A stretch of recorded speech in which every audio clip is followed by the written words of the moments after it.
C'est ta part, maman. Maintenant, disparaît. Mon fils Thomas se tenait dans ma cuisine, la même cuisine où je lui avais appris à faire des crêpes 40 ans plus tôt, et m'a tendu une enveloppe contenant 10 000 $ en espèces. Ses yeux, d'une couleur si semblable à celle de son père, étrangers dans leur froideur, me regardaient avec le calcul détaché de quelqu'un qui conclut une transaction gênante. J'ai ouvert l'enveloppe, compté les billets avec le calme délibéré que j'avais perfectionné pendant 40 ans d'enseignement au lycée anglais, puis j'ai fait quelque chose qui a clairement déstabilisé mon fils. J'ai ri, pas d'un rire amer ou hystérique. Un rire sincère, d'un amusement cristallin et pur. Le genre de rire qui met les autres profondément mal à l'aise parce qu'il. Je ne comprends pas la blague. Il y a quelque chose de drôle, demanda Thomas, sa main soigneusement manucurée ajustant sa brosse à dents. Cravate, une habitude nerveuse qu'il avait depuis l'université. 10 000 $, dis-je en posant la enveloppe sur ma table de cuisine en chêne usé pour Montgomery Ranch, 180 acres de premier choix. Texas Hill Country, une entreprise d'élevage de bétail entièrement opérationnelle et une ferme historique, ainsi que ma Mustang décapotable. Je secouai la tête, toujours souriant. C'est une sacrée affaire que tu as conclue. Son expression se crispa. L'affaire est conclue, maman. J'ai déjà vendu la propriété à Sunrise Development. Il lance la construction d'une résidence de luxe. Communauté le mois prochain. Votre nouvelle chambre au village de retraite Westridge est prête et vous attend. C'est très gentil de votre part de organiser mon avenir, répondis-je en me versant une tasse de café de la cafetière qui était en train de préparer à son arrivée. Je ne lui en ai pas proposé. Quand exactement t'ai-je cédé le ranch, Thomas? J'avais oublié ce détail. Moment. Une lueur de malaise traversa son visage avant que son masque d'homme d'affaires ne réapparaisse. L'année dernière, après votre hospitalisation pour pneumonie, nous avons convenu qu'il était logique que je gère les questions de propriété afin que vous n'ayez pas à le faire. M'inquiéter pour eux. Le mensonge était si audacieux, si complètement inventé que j'ai failli. J'admirais cette audace. J'avais effectivement été brièvement hospitalisé l'année précédente, mais aucune conversation de ce genre n'avait eu lieu. C'est produit, et je n'avais certainement signé aucun document de transfert. Je vois, dis-je. Je sirotais mon café. Et la Mustang. Quand ai-je accepté de me séparer de la voiture que ton père m'a offerte pour nos 25 ans? Maman, ne rends pas les choses difficiles. Thomas soupira en jetant un coup d'œil à sa Rolex. L'acheteur. Je viens de Houston demain pour le récupérer. Je t'ai trouvé le prix fort, 75 000 $. C'est inclus dans le prix total. Accord avec Sunrise. J'ai hoché la tête pensivement. C'est très généreux de votre part de négocier en mon nom. Et ceci. 10 000 $? J'ai tapoté l'enveloppe. C'est ma part des près de 3 millions de dollars que tu as. Recevoir pour un bien qui ne vous appartient pas. La patience de Thomas était visiblement à bout. Écoute, je n'étais pas obligé de te donner quoi que ce soit. Ce ranch est à moi. Depuis des mois. J'essaie de bien te servir. Je te prépare un endroit agréable où l'on prendra soin de toi. 2. Vous donner un peu d'argent de poche pour faciliter la transition. La plupart des enfants enverraient simplement leur mère vieillissante chez la maison de retraite la moins chère qu'ils pouvaient trouver. La plupart des enfants, j'en convins légèrement, n'oublie pas. Document pour voler les biens de leur mère. Son visage rougit, première émotion sincère qu'il ait manifestée. Depuis mon arrivée, je n'ai pas falsifié de documents, j'ai fini pour lui. Fraude aux personnes âgées, vendre un bien qui ne vous appartient pas, organiser la cession d'un classique. Une voiture qui ne t'appartient pas? C'est ça que tu allais nier, Thomas? La faille momentanée dans son sang-froid se referma comme. Il se redressa, adoptant ce ton condescendant que j'avais appris à reconnaître ces dernières années. Celui qui suggérait. Je devenais scénique ou confus. Maman, on en a déjà parlé plusieurs fois. Vous avez convenu que le ranch était trop grand pour que vous puissiez le gérer seul. Vous avez signé les documents de transfert. Si vous rencontrez des difficultés, en me souvenant de ces conversations, c'est précisément pour cela que ce geste est nécessaire. Je pose ma tasse de café avec un air délibéré. À 67 ans, mes mains étaient abîmées par des décennies de travail au ranch, mais elles ne tremblaient. Même maintenant, face à la trahison stupéfiante de mon enfant unique. Soyons très clairs, Thomas.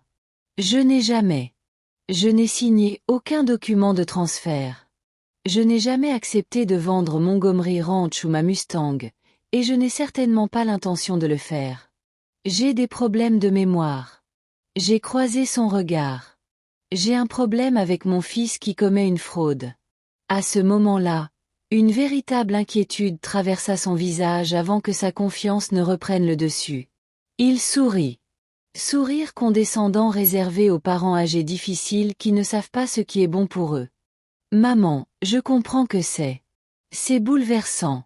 Le changement est difficile à votre âge, mais les arrangements sont pris. La vente se termine vendredi prochain. Il faut que tu sois emballé et prêt à être emménagé jeudi matin.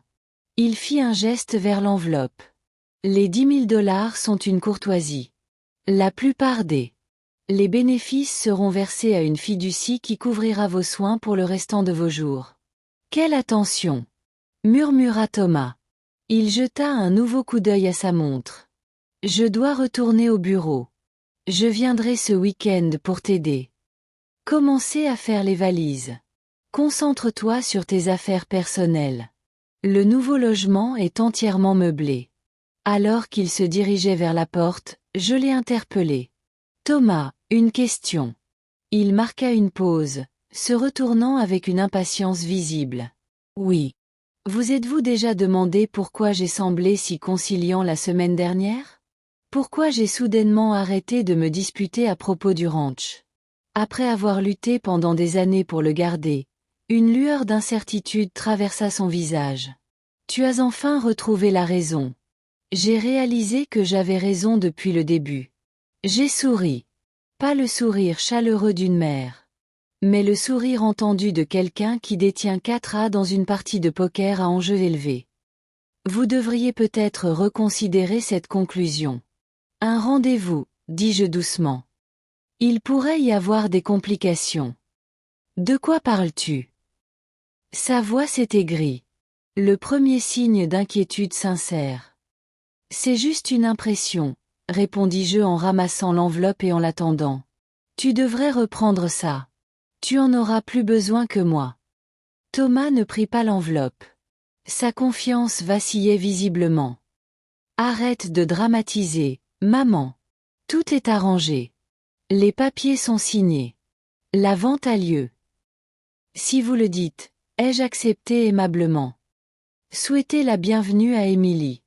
Je n'ai pas eu de nouvelles de mon petite fille depuis un moment.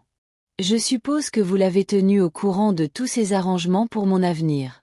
Mention de sa fille, ma petite fille bien-aimée, qui terminait sa 2e année à Texas A&M, a provoqué. Thomas tressaillit légèrement. Émilie a ses examens. Je ne voulais pas la distraire avec des affaires de famille. Très attentionnée. J'ai hoché la tête.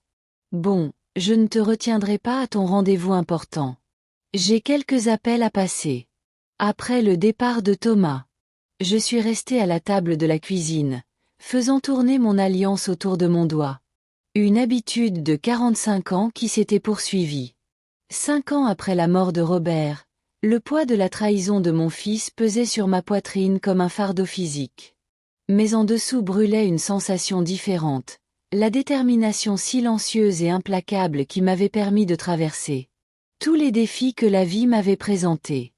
J'ai pris le téléphone et composé un numéro que je connaissais par cœur. Sarah, c'est Eleanor Montgomery. Je dois te voir tout de suite. C'est à propos du ranch et de certaines mesures préventives dont nous avons discuté. Alors que je parlais avec mon avocat et ami de longue date, je regardais par la fenêtre de la cuisine les hectares vallonnés de Montgomery Ranch, terre qui avait été témoin de mon mariage, des premiers pas de mon fils, des derniers souffles de mon mari, et maintenant trahison ultime de la part de l'enfant que nous avions élevé avec tant d'espoir et d'amour. Thomas croyait avoir orchestré la trahison parfaite. Il prévoyait de se débarrasser de sa mère vieillissante et de ses biens de valeur en une seule transaction efficace. Il supposait que j'étais juste une autre vieille femme confuse, facilement manipulable et finalement impuissante. Ce qu'il ne savait pas, ce qu'il n'avait jamais pris la peine d'apprendre, c'est que j'avais passé les 2 dernières semaines à exécuter un plan le mien. Un plan qui non seulement protégerait ma propriété, mais enseignerait à mon fils une leçon qu'il n'oublierait jamais. Il restait 10 000 $ en liquide sur ma table de cuisine.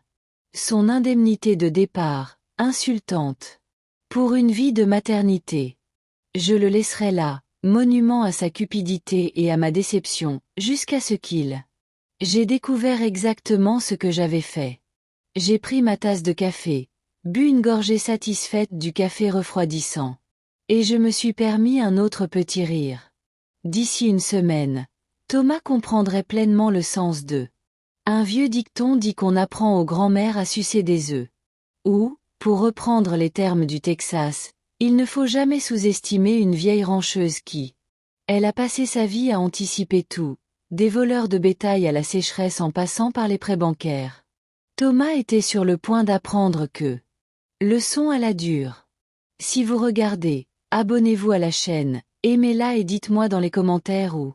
D'où tu me regardes. Je soupçonnais Thomas de manigancer quelque chose depuis des mois. Appelez ça l'intuition maternelle ou simplement la conscience que l'on ressent lorsqu'on élève un enfant dès sa plus tendre enfance. Je savais quand mon fils complotait. Cette sollicitude soudaine. Les inquiétudes répétées concernant ma capacité à gérer le ranch. L'apparence pratique d'une communauté de retraités. Brochure sur ma table basse après ces visites. Mais mes soupçons se sont transformés en certitude il y a 3 semaines, lorsque mon voisin, Martha Jameson, est venue un mardi matin. Ellie, avait-elle dit, son Texas.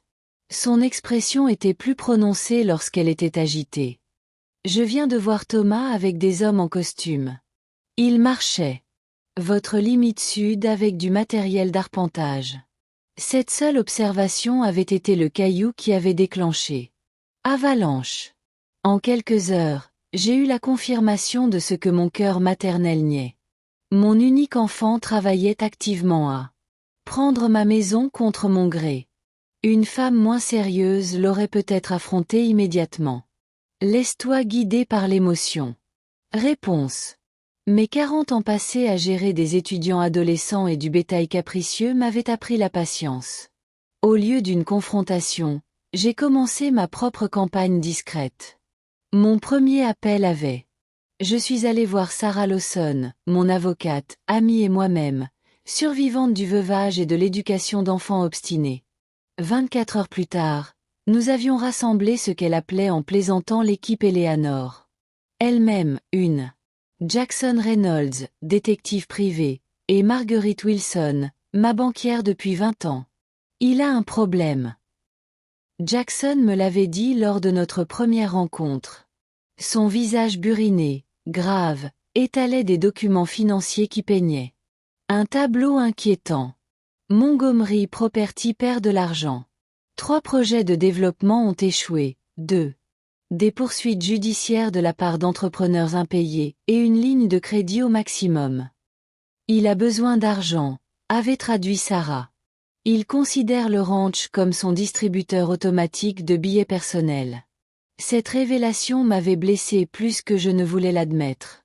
Pas seulement la trahison de confiance, mais la conscience que mon fils, élevé avec une telle emphase sur l'honnêteté et intégrité, était devenu quelqu'un qui falsifiait des documents et volait sa propre mère pour sauver son entreprise en faillite. Ce ranch résoudrait tous ses problèmes, poursuivit Jackson. Au prix actuel du marché, 72 hectares de terrain de premier choix dans la région montagneuse. Terrain à distance de trajet d'Austin, nous parlons de près de 3 millions de $. Et Sunrise Development est Ils recherchent précisément ce type de propriété pour leur résidence de retraite de luxe. Alors, plutôt que de demander de l'aide ou d'admettre l'entreprise est en faillite, il a décidé de vendre ma maison à mon insu. J'avais prononcé ces mots comme des cendres dans ma bouche. Sarah avait tendu la main par-dessus son bureau pour me serrer la main. Ellie, je sais que c'est douloureux, mais nous devons nous concentrer sur vous protéger, vous et le ranch. Thomas a déjà créé de faux documents de transfert. Il agit rapidement. Conversation avait déclenché nos contre-mesures. Alors que Thomas croyait manœuvrer habilement pour vendre sa propriété. Je ne le possédais pas, je le mettais discrètement hors de sa portée. Maintenant que je raccrochais après avoir confirmé les derniers détails avec Sarah, j'ai emménagé sur le porche du ranch que Robert et moi avions entretenu avec amour pendant 4 décennies. Le soleil de l'après-midi baignait le paysage vallonné d'une lumière dorée, illuminant les chênes vivants qui avaient été témoins des générations d'histoires de Montgomery. Tu serais tellement déçu, Robert, murmurai-je à la chaise vide à côté de moi. Celui où mon mari avait passé d'innombrables soirées à admirer le coucher de soleil au Texas. Mais je pense que vous approuveriez ce que je m'apprête à faire. Mon téléphone a sonné, interrompant ma communion avec la mémoire de Robert. L'identifiant de l'appelant affichait Émilie. Ma petite fille, la fille de Thomas, est la seule joie pure qui soit restée intacte dans ma vie. Grand-mère, ça. Sa voix exprimait l'enthousiasme radieux qui me rappelait toujours Robert. Je viens de terminer mon dernier examen. Je pensais que je pourrais aller au ranch demain au lieu d'attendre le week-end. Tu m'as tellement manqué, toi et les chevaux. Mon cœur se serra. Émilie ignorait ce que son père avait fait, ce qu'il comptait faire. Thomas avait délibérément. Je l'ai gardé dans l'ignorance, sachant que sa loyauté envers moi et son amour pour Montgomery Ranch pourraient interférer avec ses plans. J'adorerais ça, ma chérie, dis-je en prenant une décision en une fraction de seconde. En fait, il y a quelque chose d'important dont nous devons discuter. Quelque chose à propos du ranch et de ton père. Une pause. Tout va bien, grand-mère? Tu as une voix différente. Perspicace comme toujours, une autre. Elle a partagé la même qualité avec Robert. On se parlera quand tu seras là. Conduis prudemment et envoie-moi un SMS quand tu seras en route. Après. Nous avons raccroché. Je me suis assis en regardant les ombres s'allonger sur le pâturage ou notre petit troupeau de Hereford. Le bétail paissait paisiblement. L'arrivée d'Émilie allait accélérer mon échéancier. Mais c'était peut-être mieux ainsi. Elle. J'aurais dû savoir ce qui se passait avant que ça n'explose au grand jour.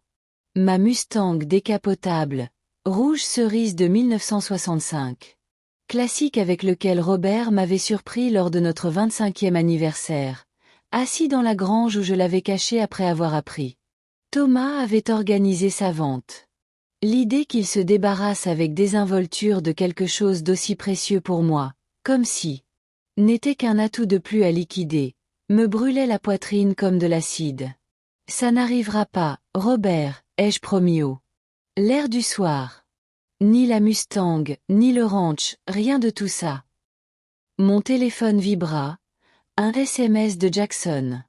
Document. Confirmé, déposé auprès du greffier du comté. Transfert de propriété effectué. En attente de confirmation d'enregistrement. J'ai souri. J'éprouvais ma première véritable satisfaction depuis la découverte de la trahison de Thomas. Le processus était désormais enclenché. Le piège. Appâté et prêt. Il ne me restait plus qu'à le regarder se refermer. Me levant de ma chaise longue, je me suis dirigé vers l'intérieur pour me préparer. Pour l'arrivée d'Émilie. Le ranch, une vaste structure en pierre calcaire de plain-pied que Robert et moi avions agrandi. Au fil des décennies, je me sentais particulièrement précieux maintenant que j'avais failli le perdre. Chaque cadre de porte était marqué. La croissance des petits-enfants, chaque planche de plancher usé qui craquait dans des endroits familiers, chaque fenêtre encadrant une vue que nous choisis spécifiquement. Ce n'était pas seulement une propriété. C'était l'incarnation physique d'une vie construite avec amour et détermination. Je m'arrêtais dans le couloir, étudiant les photos de famille qui ornaient les murs. Thomas, petit garçon aux cheveux blonds, lors de sa première. Poney. Thomas, vêtu de sa toge et de sa casquette de fin d'études secondaires, entouré de Robert et moi, nos visages rayonnant de fierté. Thomas le jour de son mariage, jeune et beau aux côtés de Caroline, qui avait divorcé quand Émilie avait 7 ans.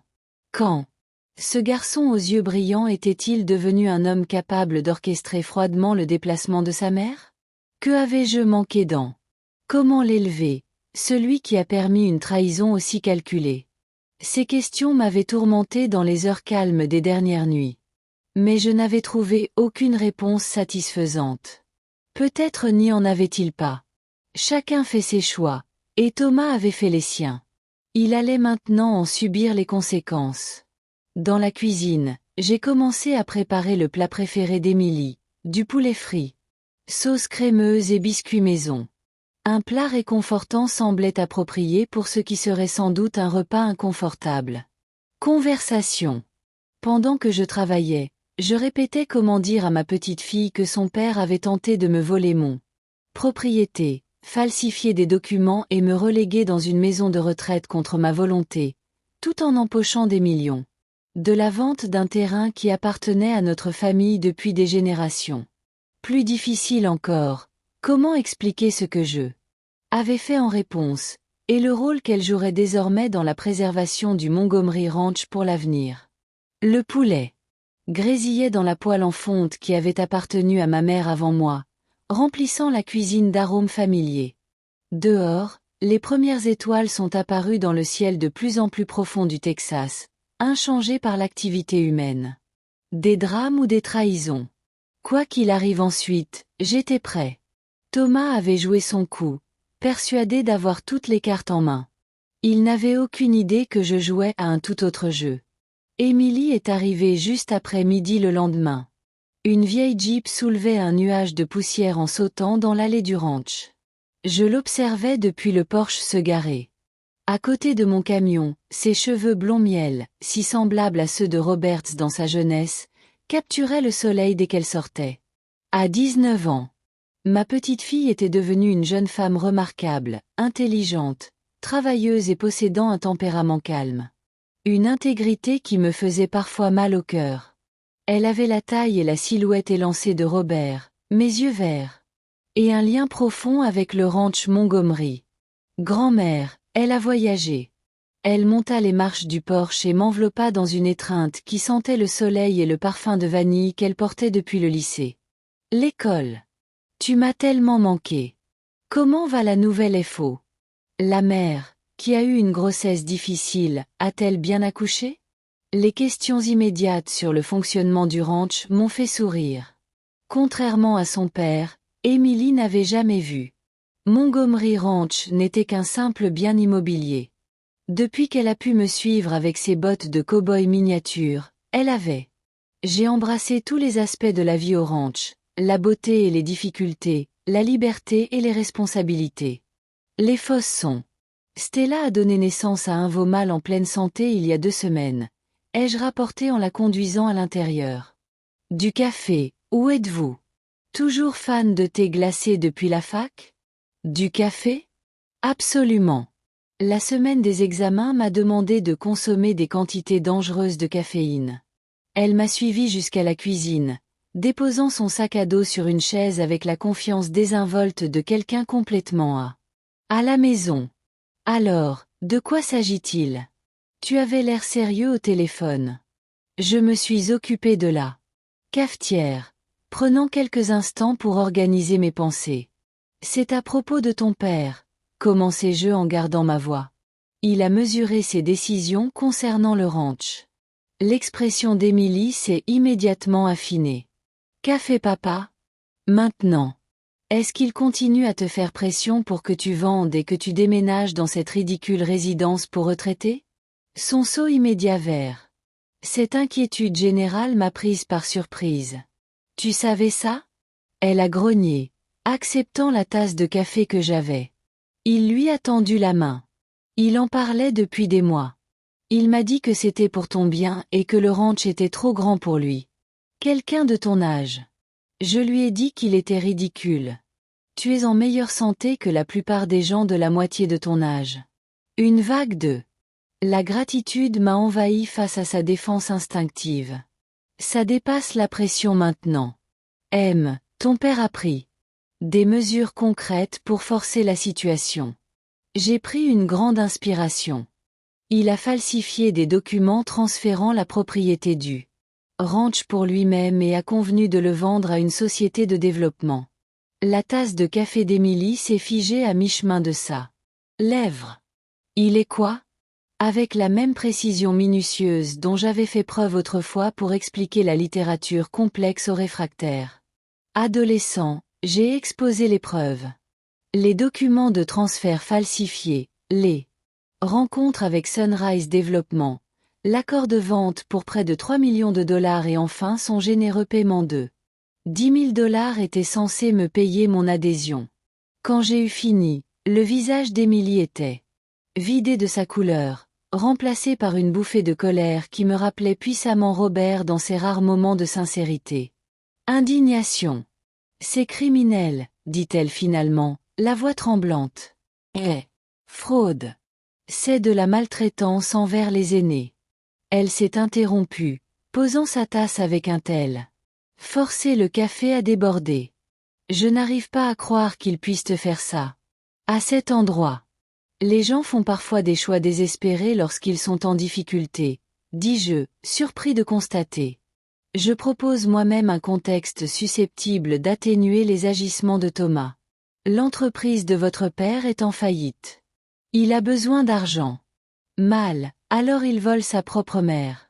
Émilie se leva, arpentant la cuisine avec énergie agitée. Vend le ranch à votre insu. Tente de vous envoyer dans une maison de retraite glorifiée. Elle s'est arrêtée. Soudain, il se tourna vers moi, la peur remplaçant la colère. Peut-il vraiment faire ça? Pourrions-nous perdre le ranch? Je m'autorisai un petit sourire satisfait. Non, Je ne peux pas. Et nous ne le ferons pas, dit-elle en fronçant les sourcils, perplexe. Mais s'il a falsifié des documents, j'ai été au courant de votre. J'ai expliqué que j'avais abandonné le plan de mon père pendant plusieurs semaines. Assez longtemps pour mettre en œuvre mes propres contre-mesures. Soulagement inondait son visage. Tu as appelé la police? Pas encore, dis-je en lui faisant signe de se rasseoir. J'ai pris une approche différente. Une approche qui protège le ranch de façon permanente tout en offrant à votre père la possibilité d'échapper aux criminels. Il pourrait être poursuivi s'il décidait de se racheter. Au cours de la demi-heure qui a suivi, j'ai expliqué les démarches juridiques que j'avais entreprises avec l'aide de Sarah. La création d'une servitude de conservation couvrant 85% du Montgomery Ranch, garantissant qu'il ne pourrait jamais être développé, quel que soit son propriétaire à l'avenir, et le transfert du. Les 15% restants sont au nom d'Émilie, avec des droits d'utilisation à vie réservés pour moi-même. J'ai conclu que les documents ont été déposés hier. Le ranch est désormais officiellement protégé contre tout développement. Et vous, mon cher, je suis propriétaire. Émilie me fixait, visiblement occupée à analyser cette information sismique. Changement. Tu as mis une partie du ranch à mon nom. Mais pourquoi ne pas tout garder pour toi? Parce que tu es l'avenir de Montgomery Ranch, dis-je simplement. Tu l'as toujours été. Ton père voit la terre comme une marchandise à acheter et à vendre pour faire du profit. Vous le voyez comme votre grand-père et moi l'avons toujours vu, comme quelque chose à chérir et à préserver pour les générations à venir. Les larmes lui montèrent aux yeux. Mais que se passe-t-il lorsque papa essaie de finaliser sa vente? Quand il découvrira ce que vous avez fait, je l'admets, ça va être désagréable. La vente est. La clôture est prévue pour vendredi prochain. Thomas découvrira alors, si ce n'est plus tôt, qu'il a tenté de vendre une propriété il ne possède pas et ne l'a jamais possédée. Il sera furieux, murmura Émilie. Sans aucun doute. D'accord. Mais il sera aussi exposé. Les faux documents, la tentative de fraude. Tout cela sera révélé au grand jour. Sunrise Développement se retirera immédiatement de l'accord pour éviter toute poursuite judiciaire. Complication. Allez-vous porter plainte? Sa question toucha au cœur de mon combat intérieur. Je soupirai. Je tends la main par-dessus la table pour la prendre. Je n'ai pas encore décidé. Une partie de moi le désire, non pas par vengeance, mais parce que les actes doivent avoir des conséquences. Une autre partie se souvient de l'avoir bercé pour l'endormir lorsqu'il était bébé, de lui avoir appris. Il a monté son premier cheval et l'a vu obtenir son diplôme universitaire. Ma voix s'est coupée de façon inattendue. Il est toujours mon fils. Monsieur malgré tout, Émilie serra ma main, ses yeux reflétant la compréhension. Au-delà de son âge. Que puis-je faire? Comment puis-je aider? Le simple fait d'être là m'aide plus que tu ne le penses, lui ai-je dit honnêtement. Mais il y a. J'ai besoin de votre aide pour quelque chose de précis. Votre père a organisé la vente de ma Mustang à un collectionneur de Houston. L'acheteur est à venir demain. Ses yeux s'écarquillèrent. Le cadeau d'anniversaire de grand-père pour toi? Papa le vend aussi? J'ai hoché la tête d'un air sombre. 75 000 $, de l'argent qu'il comptait empocher tout en me disant qu'il était inclus dans mon règlement. Elle semblait à court de mots pour décrire une telle trahison. J'étais d'accord. La voiture est actuellement cachée dans un garage sécurisé à Johnson City, grâce au détective privé que j'ai engagé. J'ai besoin de votre aide. Le récupérant et le déplaçant ailleurs avant l'arrivée de l'acheteur. L'expression d'Émilie passa du choc à détermination. Dites-moi juste quand et où. Nous avons passé le reste de l'après-midi à planifier, et pas seulement la Mustang. Récupération, mais aussi préparation à l'inévitable confrontation avec Thomas. Émilie insista pour rester au ranch. Jusqu'à ce que tout soit résolu, réorganisant son emploi du temps d'été pour s'adapter à la crise familiale. Le soir approchant, nous nous sommes dirigés vers le porche avec des verres de thé glacé, regardant le coucher de soleil peindre les collines dans des nuances de or et violet. Le silence apaisant qui régnait entre nous était comme un baume après l'intensité émotionnelle de notre conversation. « Grand-mère », dit finalement Émilie d'une voix douce dans le crépuscule. « Est-ce que tu... Je pense que papa comprendra un jour ce qu'il a failli jeter? Pas seulement la valeur du terrain, mais tout ça. » Englobait la vue devant nous, les pâturages vallonnés, les vieux chênes vivants, le sentiment de permanence et d'appartenance qui définissait Montgomery Ranch. J'ai réfléchi attentivement à sa question. Je ne sais pas, ma chérie. Certaines personnes. Il n'apprendra jamais à apprécier ce qui compte vraiment.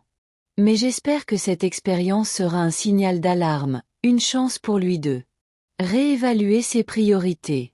Et si ce n'est pas le cas, insista-t-elle, alors nous continuerons sans lui, dis-je simplement. Le ranch résistera comme elle l'a fait à travers les sécheresses, les inondations et les conflits familiaux avant celui-ci. Ce qui compte, c'est que nous préservez-le pour l'avenir. Votre avenir est peut-être un jour celui de vos enfants. Émilie hocha la tête, l'air solennel dans la lumière déclinante. Je ne te laisserai pas tomber, grand-mère. Je te le promets. Je sais que tu ne le feras pas. Je l'ai rassurée, ressentant pour la première fois depuis la découverte de la trahison de Thomas, un véritable sentiment de paix. Le ranch continuerait, non pas comme un développement de luxe, effaçant des décennies d'histoire de Montgomery, mais comme un lieu de travail. La terre que Robert et moi avions chérie.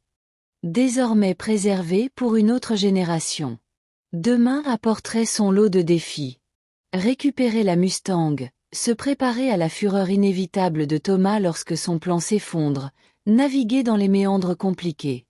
J'ai ressenti des émotions fortes face à la trahison de mon propre enfant.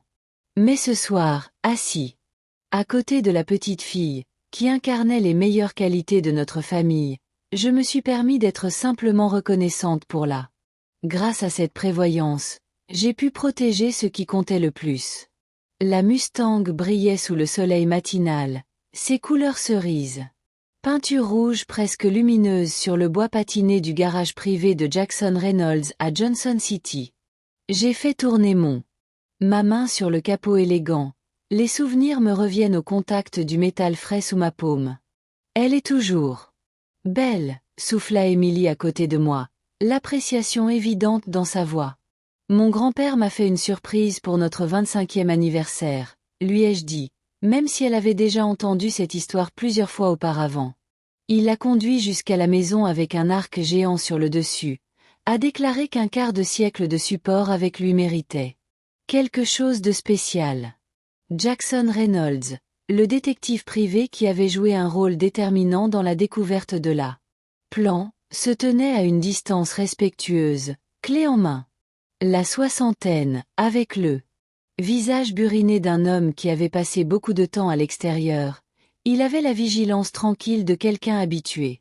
Observer plutôt qu'être observé. La voiture est en sécurité depuis que nous l'avons déplacée il y a 3 jours, a-t-il indiqué. Aucun signe de quelqu'un le cherche, mais selon mes sources, l'acheteur de Houston est attendu à Montgomery Ranch vers midi.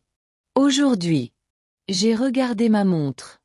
9h17, j'ai largement le temps de l'amener en toute sécurité. La grange de Martha. Ma voisine avait volontiers accepté de cacher la Mustang sur sa propriété, désireuse de l'aider dans ce qu'elle avait à faire. J'ai appelé ma tournée de vengeance justifiée. Je n'arrive toujours pas à croire que papa a vendu ta voiture, dit Émilie en secouant la tête. Incrédulité. Une voiture que tu ne possèdes même pas. Il part du principe qu'il contrôle désormais tous mes biens. Expliqua-t-il en prenant les clés des mains de Jackson. Dans son esprit, la Mustang n'est qu'une autre objet à liquider pour gagner rapidement de l'argent. La trahison me faisait encore mal, vive, malgré les jours qu'il m'avait fallu pour la digérer. Ce n'était pas n'importe quelle voiture. C'était un symbole de l'amour de Robert, un vaisseau qui transportait les précieux souvenirs du dimanche. Traverse la région montagneuse. La main de Robert était chaude sur la mienne, posée sur le levier de vitesse. L'acheteur va.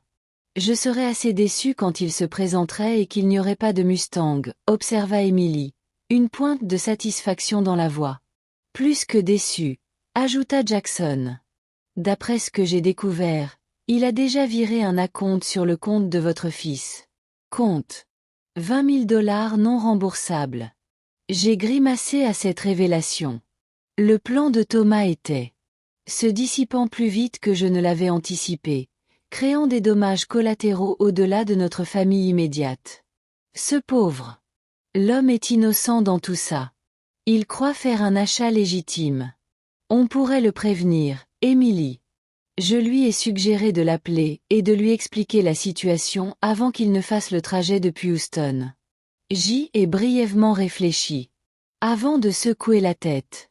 Non, si nous dévoilons notre jeu maintenant, Thomas pourrait accélérer ses plans pour la vente du ranch. Mieux vaut. Laissons les événements se dérouler naturellement. Je me suis glissé dans le siège conducteur de la Mustang, le cuir familier m'enveloppant comme un vieil ami. De plus, la déception de l'acheteur sera temporaire.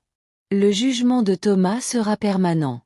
Émilie monta sur le siège passager tandis que Jackson donnait les dernières instructions. Je conduirai la Mustang jusqu'à la propriété de Martha, empruntant des chemins de traverse pour éviter d'être repéré. Il suivait à distance dans sa berline sans permis. Pour être sûr de ne pas être observé, Émilie ramenait ensuite mon camion au ranch comme si elle revenait d'une mission normale. Course. Le moteur de la Mustang rugissait avec un son qui me rappelait toujours le rire de Robert. Robuste, puissant. Une joie sans complexe. En sortant du garage et en empruntant la route de campagne qui nous ramènerait à la maison par un chemin sinueux, j'ai ressenti une vague de plaisir que je n'avais pas ressenti depuis des semaines. Tu souris, observa Émilie, le vent fouettant ses cheveux blonds tandis que nous accélérions. Vraiment. Je ne m'en étais pas rendu compte. Je suppose qu'il y a quelque chose de satisfaisant à reprendre ce qui m'appartient de droit. Émilie resta silencieuse un instant. Je regarde défiler le paysage texan. Que penses-tu qu'il se passera quand tout sera révélé au grand jour, quand papa comprendra? Tu l'as déjoué? C'est la question qui m'a empêché de dormir ces dernières nuits. Je m'attends à ce il sera furieux au début, voire menaçant. Finalement, il devra affronter la réalité. Ses plans ont échoué. Il a échoué et s'est exposé à des poursuites pénales potentielles. Pensez-vous qu'il tentera de contester la propriété? Transfert, vous poursuivre en justice? Il peut essayer, dis-je, changeant de vitesse avec une aisance acquise alors que nous naviguions dans un virage sinueux. Route de campagne. Mais les documents sont juridiquement solides. La servitude de conservation est à toute épreuve, et surtout, il devait expliquer ses propres documents frauduleux.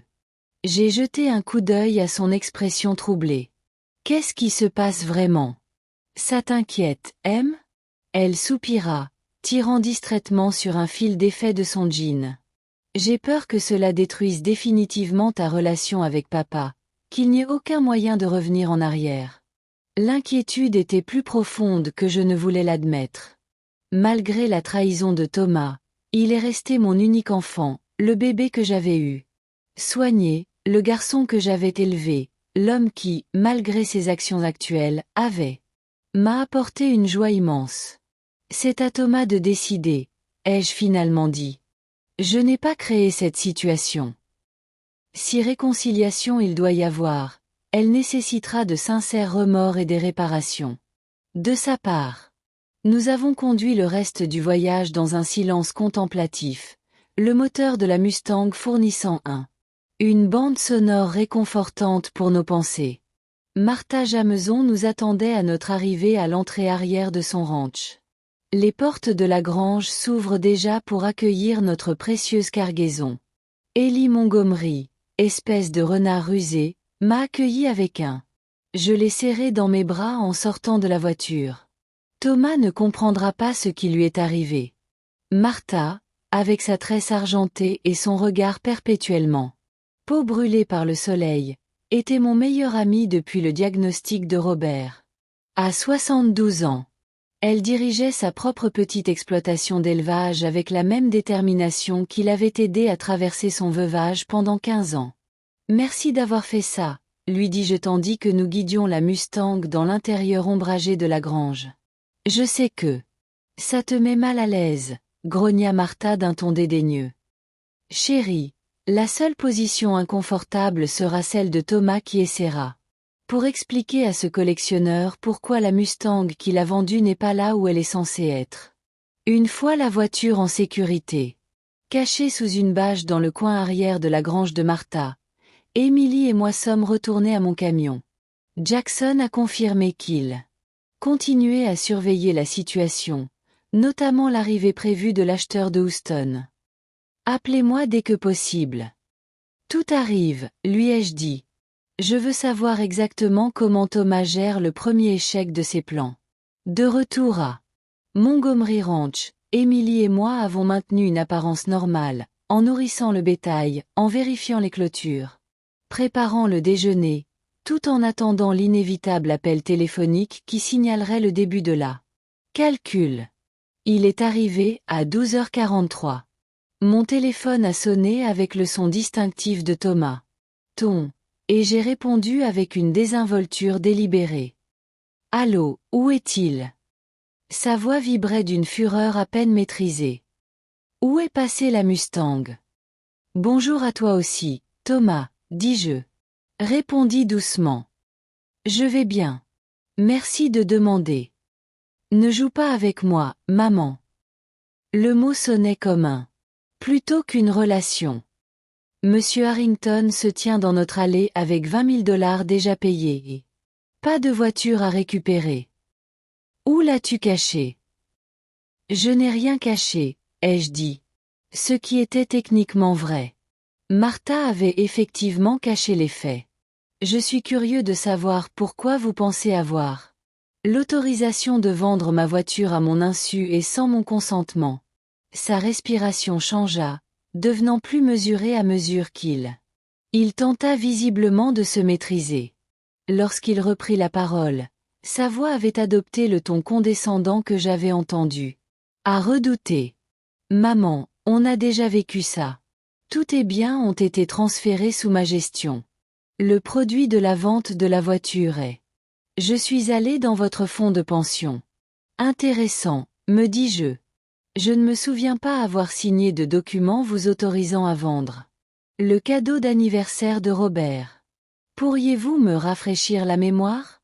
Un silence profond s'est empli. La ligne. C'est une confusion entraînée, maman. On en a parlé il y a des mois. Tu étais d'accord. La voiture était peu pratique pour quelqu'un de ton âge. Vraiment? J'ai gardé une voix légère, presque curieuse. C'est étrange que j'ai. Je n'ai aucun souvenir d'un tel accord. Je devrais peut-être m'adresser directement à Monsieur Harrington pour lui expliquer la situation. N'ose pas.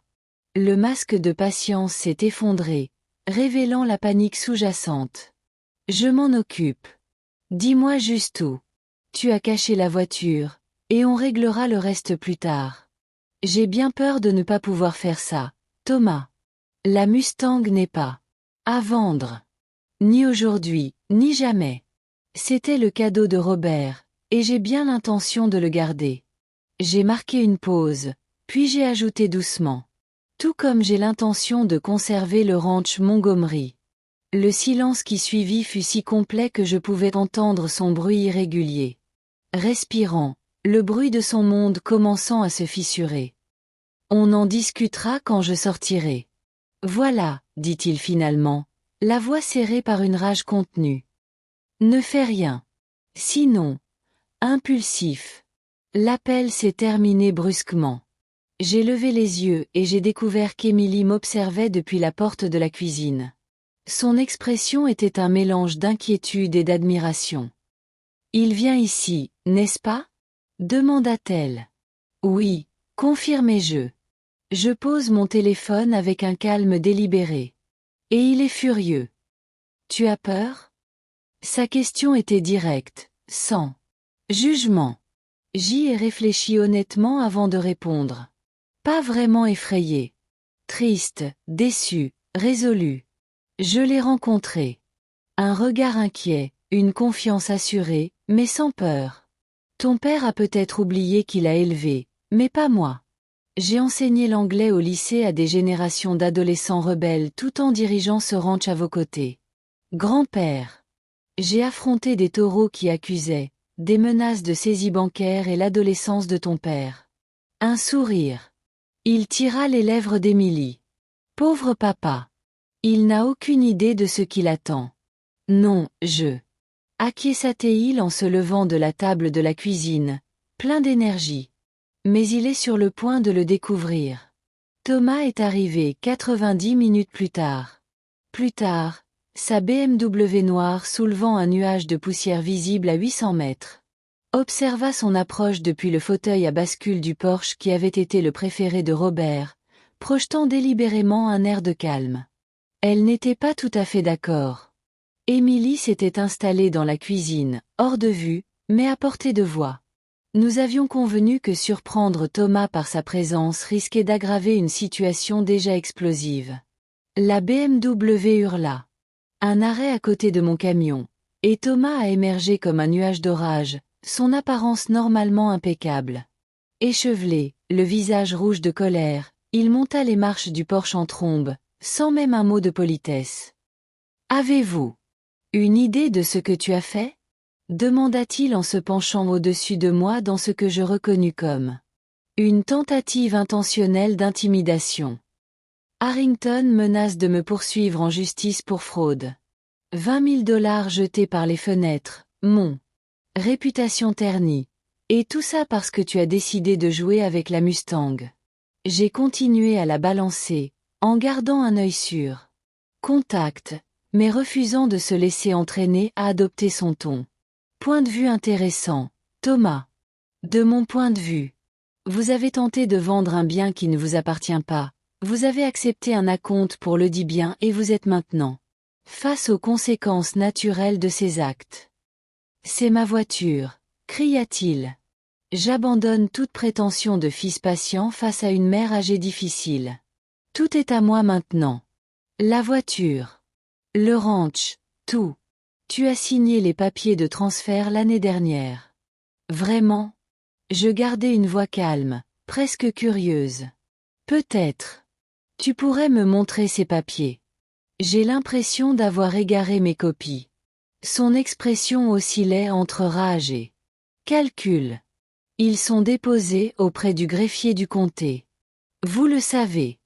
En fait, dit-il en se levant lentement de son fauteuil à bascule pour le regarder à hauteur de ses yeux. J'ai visité le bureau du greffier du comté la semaine dernière. Thomas, aucun document de transfert légitime n'était au dossier. Seuls des faux ont été présentés avec une signature falsifiée. Le sang. L'eau s'est vidée de son visage si rapidement que j'ai presque craint pour sa santé. De quoi parlez-vous? Je parle de fraude, Thomas. Exploitation des personnes âgées, falsification de documents, toutes infractions graves. Avec des pénalités importantes. Je me suis rapproché en baissant la voix. Tu pensais vraiment que je ne remarquerais pas que tu étais? Tu essaies de me voler ma maison? Que j'accepterais passivement d'être envoyé à Westridge pendant que tu empocherais des millions? De la vente du terrain que ton père et moi avons passé 40 ans à construire? Il fit un pas en arrière involontaire, La confiance s'effrite visiblement. Tu es confus. Tu mélanges les choses. On a discuté de tout ça. Arrête. Mon professeur. La voix, celle qui avait apaisé les troubles en classe pendant des décennies, a tranché ses protestations. Des mensonges, Thomas. Je sais tout. Les réunions avec Sunrise Développement, les problèmes financiers de ton entreprise, les documents falsifiés, la vente de 2,8 millions de dollars prévue pour vendredi prochain. J'ai vu la prise de conscience se faire jour. Ses yeux. Oui, j'ai plusieurs longueurs d'avance sur toi depuis des semaines. Sa respiration changea, devenant superficielle et rapide. Comment? J'ai engagé un détective privé dès que Martha vous a repéré avec des géomètres sur ma propriété. Ai-je expliqué? Ressentant un curieux mélange de satisfaction et de chagrin alors que son plan se déroulait sous mes yeux. Reynolds, ancien adjoint du shérif. Extrêmement minutieux, il a tout documenté, Thomas. Chaque réunion, chaque document, chaque mensonge. Thomas s'affala sur le banc du porche, passant ses mains dans ses cheveux parfaitement coiffés jusqu'à ce qu'ils soient. Elle était en désordre. Maman, écoute. L'entreprise est en difficulté. Je suis confronté. Faillite si je ne reçois pas d'injection de capital. Le ranch était là, à prendre de la valeur, pendant que vous. J'ai obstinément refusé d'envisager une solution pratique.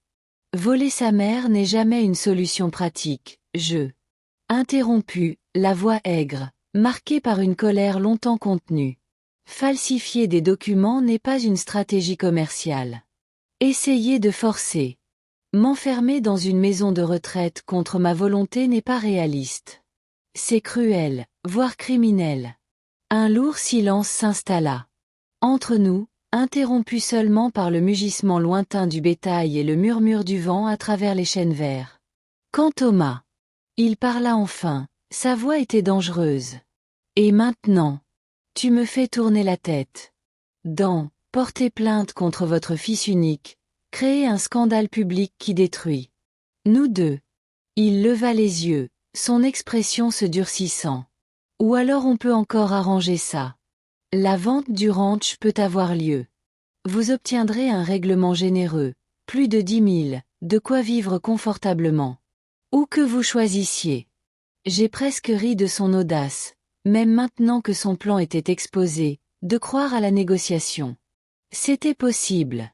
Le ranch n'est pas à vendre, Thomas. Ni maintenant, ni jamais. Du moins, pas. De mon vivant. On ne peut pas l'arrêter, rétorqua-t-il en se relevant avec une confiance renouvelée. La conclusion est la prochaine étape. Semaine. Les documents sont déposés. Sunrise a investi des ressources importantes dans la planification du projet. À ce propos, dit-il doucement, vous devriez peut-être vérifier à nouveau auprès du greffier du comté. De nouveaux documents ont été déposés hier. Devrait trouver cela éclairant. La suspicion plissa ses yeux. Que as-tu fait? La porte moustiquaire s'ouvrit en grinçant derrière moi tandis qu'Emily montait sur le porche. Elle protégeait le ranch. Papa, quelque chose que tu. Il aurait dû l'aider au lieu d'essayer de la voler. Thomas se figea à la vue de sa fille. Un véritable choc. Remplacement du calcul. Emily, que fais-tu ici? Tu es censée être à la fac. Les examens finaux se sont terminés hier, dit-elle. Répondit froidement. Je suis venue directement au ranch quand grand-mère a appelé. Heureusement que je l'ai fait. Ta grand-mère est perdue. Thomas commença, passant aussitôt à la limitation des dégâts. Elle interprète mal certains principes de planification successorale classique. Arrête. Menteur, interrompit Emily, la voix tremblante d'une émotion à peine contenue. J'ai vu les preuves, les faux documents, le contrat de vente avec Sunrise, votre plan pour empocher des millions tout en expédiant grand-mère dans un maison de retraite. Tout est documenté, papa. Thomas nous regarda, réévaluant visiblement la situation. Je pouvais. Il a presque vu les engrenages tourner lorsqu'il a réalisé qu'il faisait face non seulement à sa mère vieillissante, mais à un front unique. Sa fille y compris.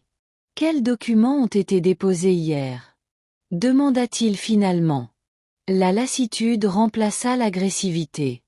Une servitude de conservation couvrant 85% du Montgomery Ranch, ai-je expliqué calmement. Le terrain ne peut jamais être développé, subdivisé ou utilisé à d'autres fins que l'agriculture, quelle qu'en soit la raison. De son futur propriétaire. L'implication lui a fait l'effet d'un coup dur. Impossible. Le développement. Les plans ne sont plus viables, ai-je conclu pour lui. Sunrise découvrira pendant. Leur recherche de titre final a révélé que la propriété qu'il pensait acheter ne pouvait pas être légalement développée. La vente va échouer. Tu vas me détruire, murmura-t-il, une peur sincère remplaçant la colère dans ses yeux. L'entreprise est surendettée au maximum. J'ai pris des dépôts et des engagements en fonction de la réalisation de cette vente. Ça, corrigez-je doucement. Pas moi. Tu as bâti un château de cartes sur un terrain qui ne t'appartenait pas. Il se tourna vers Emily. Le désespoir transparaît dans son appel. Il faut comprendre que le ranch est juste. Assis ici, un atout sous-utilisé. Votre grand-mère ne peut pas le gérer seule indéfiniment. J'essayais de créer sécurité financière pour tous. L'expression d'Emily resta impassible. En forgeant documents, en vendant le cadeau d'anniversaire de grand-père à grand-mère, en mentant à toutes les personnes impliquées, elle secoua la tête. N'essaie pas de faire passer ça pour quelque chose de noble, papa. C'était du vol, tout simplement. Les épaules de Thomas s'affaissèrent. L'énergie du combat s'épuisait visiblement à mesure qu'il prenait conscience de l'ampleur de sa défaite. Et maintenant? Tu me transformes en la police? C'était la question qui me taraudait depuis que j'avais découvert sa trahison. L'instinct maternel. Protégez-vous, conscient que vos actes doivent avoir des conséquences. Cela dépend de vous, dit-il enfin. La servitude est non négociable. Le ranch ne sera jamais développé, ni de mon vivant ni après. Mais il existe peut-être une voie à suivre qui n'implique pas de poursuite pénale si vous êtes prêt à faire de véritables réparations. L'espoir brilla dans ses yeux, vite tempéré par la suspicion. Quel genre de réparation? Une révélation complète à Sunrise. Vos déclarations frauduleuses. Le remboursement de tout dépôt ou paiement effectué. Une reconnaissance écrite officielle. Que vous n'avez aucun droit de propriété sur Montgomery Ranch ou sur aucun de mes biens personnels, y compris la Mustang. Il marqua une pause, puis ajouta la condition finale et la participation à une thérapie familiale avec Emily et moi. Sa fierté était visible. Je me suis révoltée contre ces conditions, surtout la dernière. Et si je refuse, je n'aurai d'autre choix que de déposer une plainte officielle. Je porte plainte auprès du bureau du shérif, dis-je doucement. Les preuves sont complètes, Thomas. Faux, fraude, exploitation des personnes âgées. Ce ne sont pas des délits mineurs. Le poids de sa situation pesait sur lui comme un fardeau physique. Pour la première fois depuis son arrivée, j'ai entrevu quelque chose d'authentique sous le calcul et la colère. Une peur sincère les conséquences auxquelles il était maintenant confronté. J'ai besoin de temps pour réfléchir, dit-il finalement. Tu as jusqu'à demain matin, répondis-je. Mon ton précisait clairement que ce n'était pas négociable. D'ici midi, j'ai besoin de votre décision. En attendant, je vous suggère. Contactez Sunrise et l'acheteur de Mustang pour commencer le contrôle des dégâts. Thomas hocha la tête mécaniquement, sa confiance habituelle. Brisé. Sans un mot, il descendit les marches du Porsche et retourna à sa BMW. Nous l'observâmes en silence. Il s'éloigna, laissant la poussière retomber sur son passage. Tu crois qu'il acceptera tes conditions? Demanda Émilie dès qu'on entendit le bruit d'eux. Son moteur était en panne. Je ne sais pas, ai-je admis, me sentant soudain épuisé par la confrontation. Ton père a. Il n'a jamais été doué pour admettre ses erreurs. Mais il est aussi pragmatique. L'alternative à mes conditions est un criminel potentiel. Poursuite. Émilie glissa son bras sous le mien, sa présence solide, un réconfort dont je n'avais pas réalisé avoir besoin. Quoi qu'il en soit, le ranch est en sécurité. Tu as gagné, grand-mère. J'ai contemplé les hectares vallonnés du Montgomery Ranch. Pâturage. Robert et moi avions défriché ensemble. Nous avions réparé les clôtures côte à côte. Le petit cimetière familial où il se trouvait maintenant. Il se reposait sous un chêne vert qu'il avait escaladé enfant. Il ne s'agit pas de gagner, monsieur, il s'agit de protéger ce qui compte. Lui serra doucement le bras. Et découvrir sur qui on peut vraiment compter quand ça compte le plus. Thomas n'a pas attendu. Le lendemain, il a appelé à 21h17, la voix dénuée de son assurance habituelle. Je vais. J'accepte vos conditions, a-t-il dit sans préambule lorsque j'ai répondu. Toutes. Je me suis assis au bord de mon lit, le téléphone pressé contre mon oreille, absorbant la soumission dans son ton. Malgré tout, l'instinct maternel. Le réconfort m'a fait surface de manière inattendue. Je l'ai réprimé. Je suis content de l'entendre, Thomas. C'est le bon choix. Vraiment? L'amertume teintait ses paroles. Je suis au bord de la ruine, maman. Sunrise veut l'heure. Je restitue la caution, plus les dommages et intérêts. Harrington menace d'intenter une action en justice concernant la Mustang. Mon entreprise est en faillite, et maintenant, je dois suivre une thérapie familiale comme si j'étais une adolescente en difficulté. C'est la voie naturelle. Les conséquences de tes choix, lui rappelai-je doucement, mais fermement. Pas de punition. J'ai inventé de te faire du mal. Un lourd soupir parcourut la connexion. Je sais. C'est pourquoi j'appelle ce soir au lieu d'attendre demain matin. J'ai parlé à Sarah Lawson cet après-midi. Cela m'a surpris. Vous avez contacté mon avocat. J'avais besoin de comprendre ma situation juridique, m'a-t-il expliqué. Elle a été brutalement. Je comprends les preuves qui pèsent contre moi et ce qui se passerait probablement si vous portiez plainte. J'ai pris note de remercier.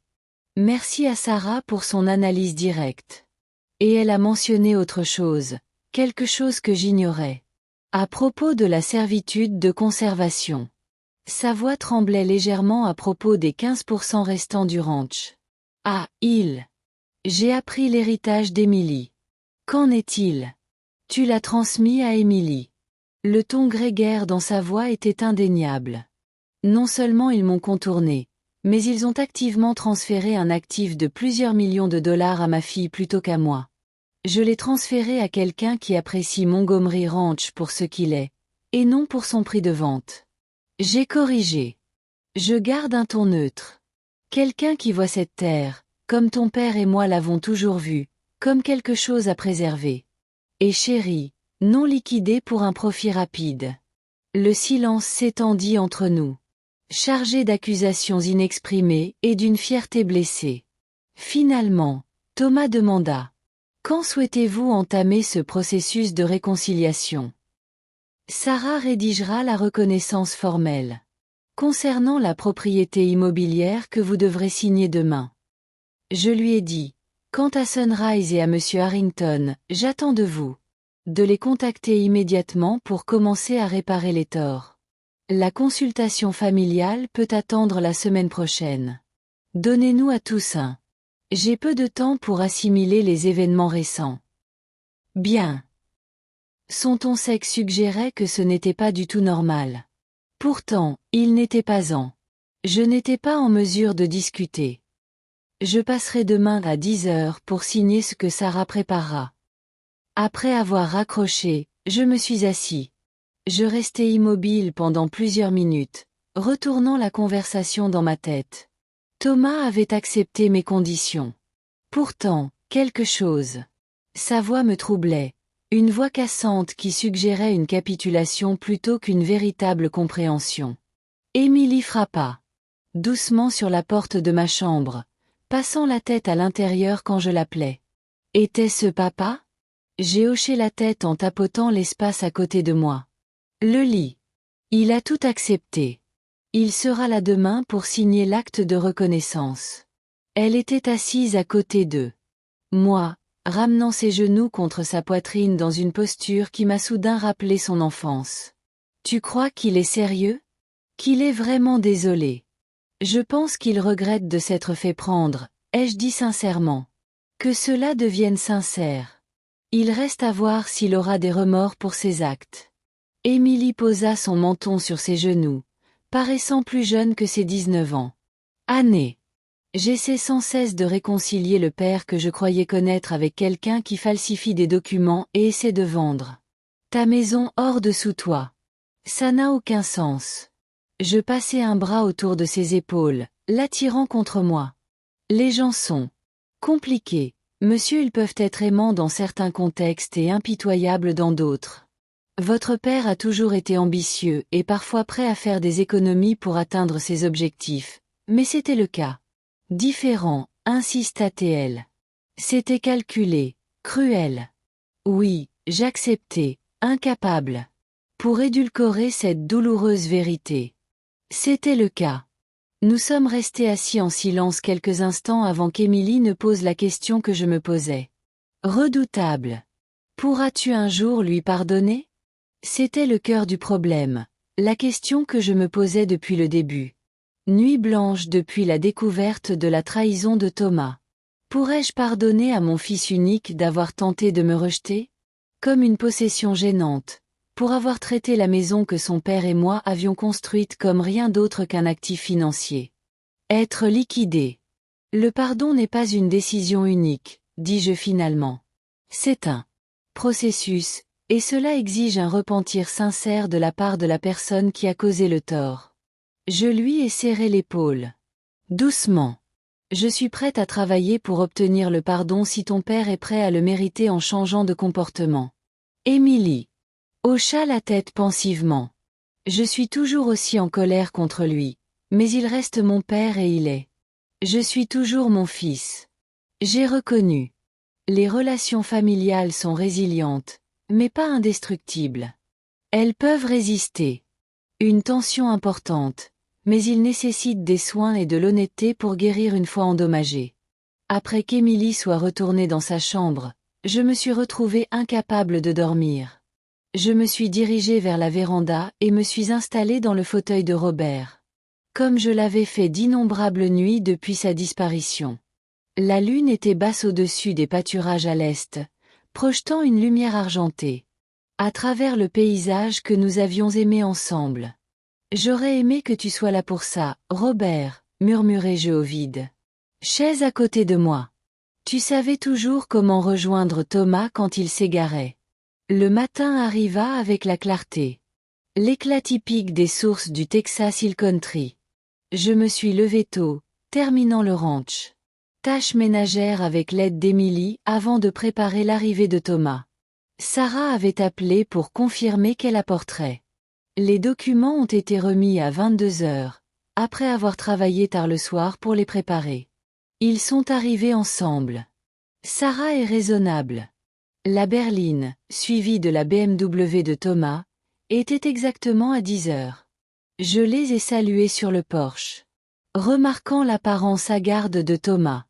Ses vêtements habituellement impeccables semblaient portés par une personne endormie. Des cernes ombrageaient son visage. Ses yeux étaient rivés sur lui, et ses mouvements manquaient de leur précision habituelle. Un café ? Proposai-je alors qu'ils entraient dans la maison. S'il te plaît, accepta Sarah avec un sourire chaleureux. Thomas hocha simplement la tête, évitant. Contact visuel direct alors qu'il nous suivait jusqu'à la cuisine où Emily était déjà assise à la table. Bonjour. Papa, dit-elle d'un ton soigneusement neutre. Emily, répondit-il avec un malaise évident. Je n'ai pas. Je m'attends à ce que tu sois là pour ça. Je suis désormais partie prenante. Lui rappela-t-elle, une pointe d'acier sous son air calme. Et je veux en être témoin personnellement. Sarah, toujours professionnelle.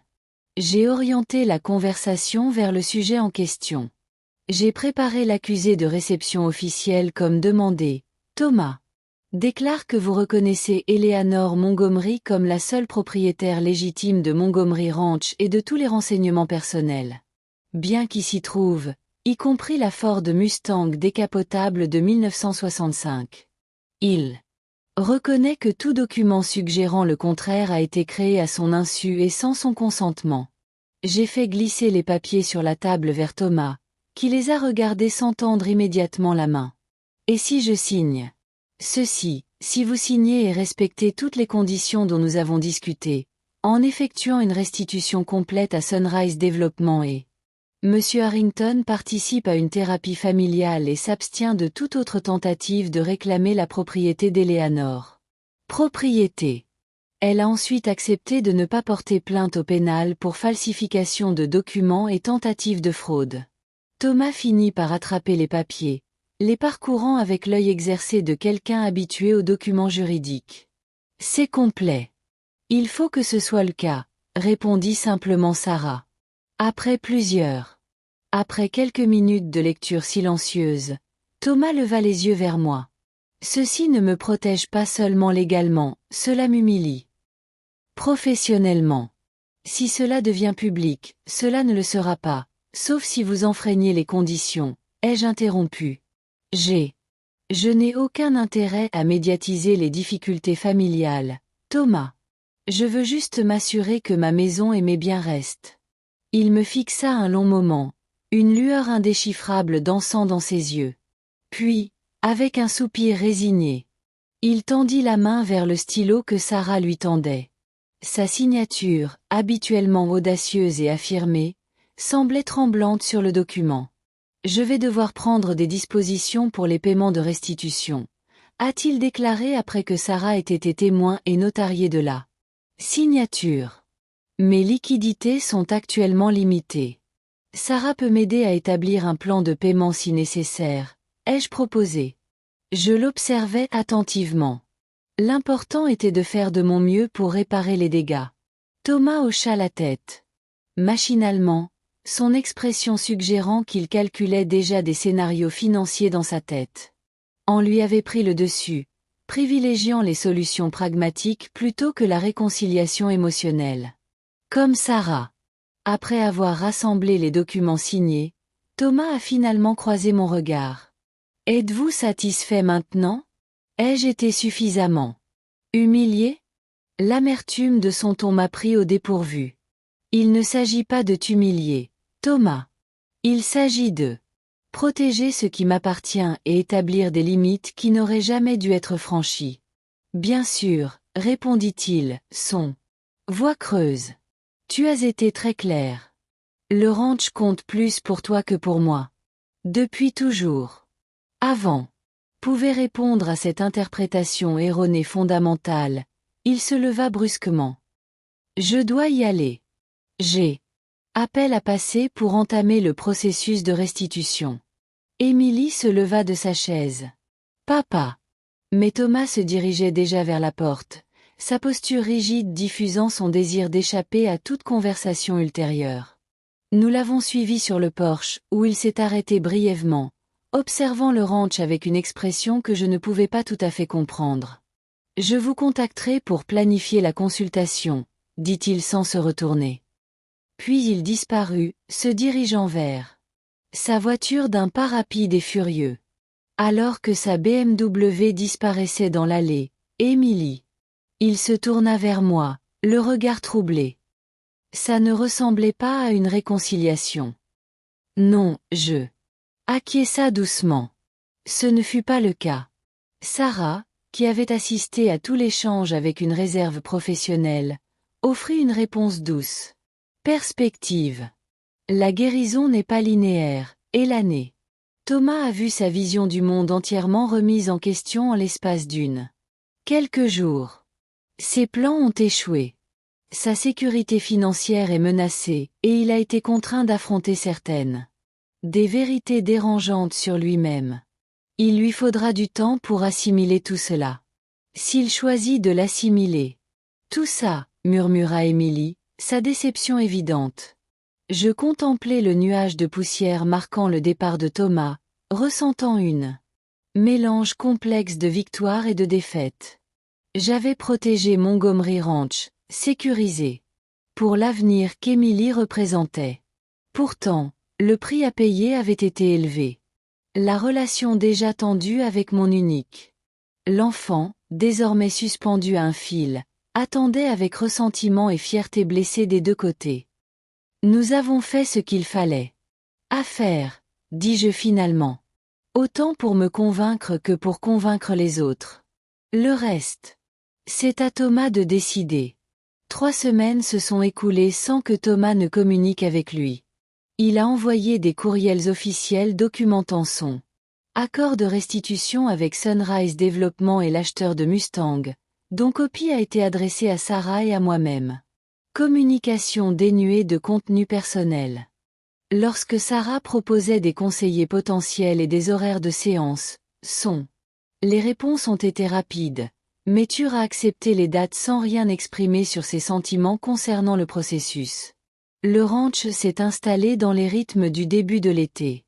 Le bétail a été déplacé vers de nouveaux pâturages, les légumes du jardin mûrissant sous les soleils qui s'intensifiaient, réparation de la clôture terminée avant l'arrivée des chaleurs les plus intenses.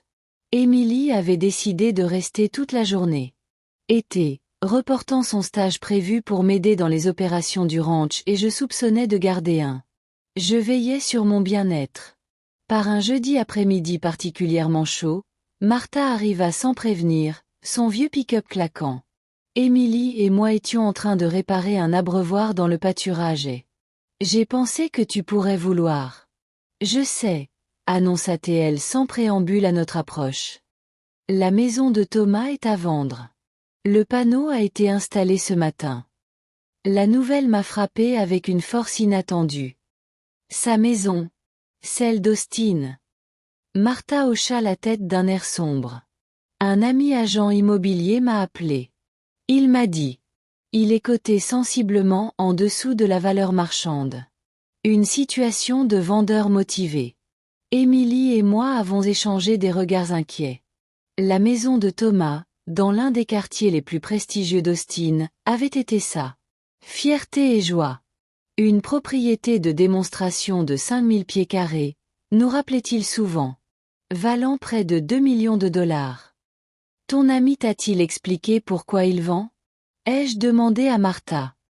Pas officiellement, a-t-elle répondu. Répondit. Mais la nouvelle se répand vite dans le milieu immobilier. Apparemment, il est confronté à pression financière importante. L'échec de l'accord Sunrise n'était que le début de ses ennuis. Assimila cette information avec un malaise grandissant. L'entreprise de Thomas était déjà en difficulté il a tenté de vendre le ranch Montgomery. Sans cet afflux de liquidités, combiné au paiement de restitution, il a accepté de faire. Sa situation financière pourrait être désastreuse. Avez-vous parlé? Tu es avec lui récemment? Demanda Martha, sa franchise tempérée par une sincère inquiétude. Pas vraiment, ai-je admis.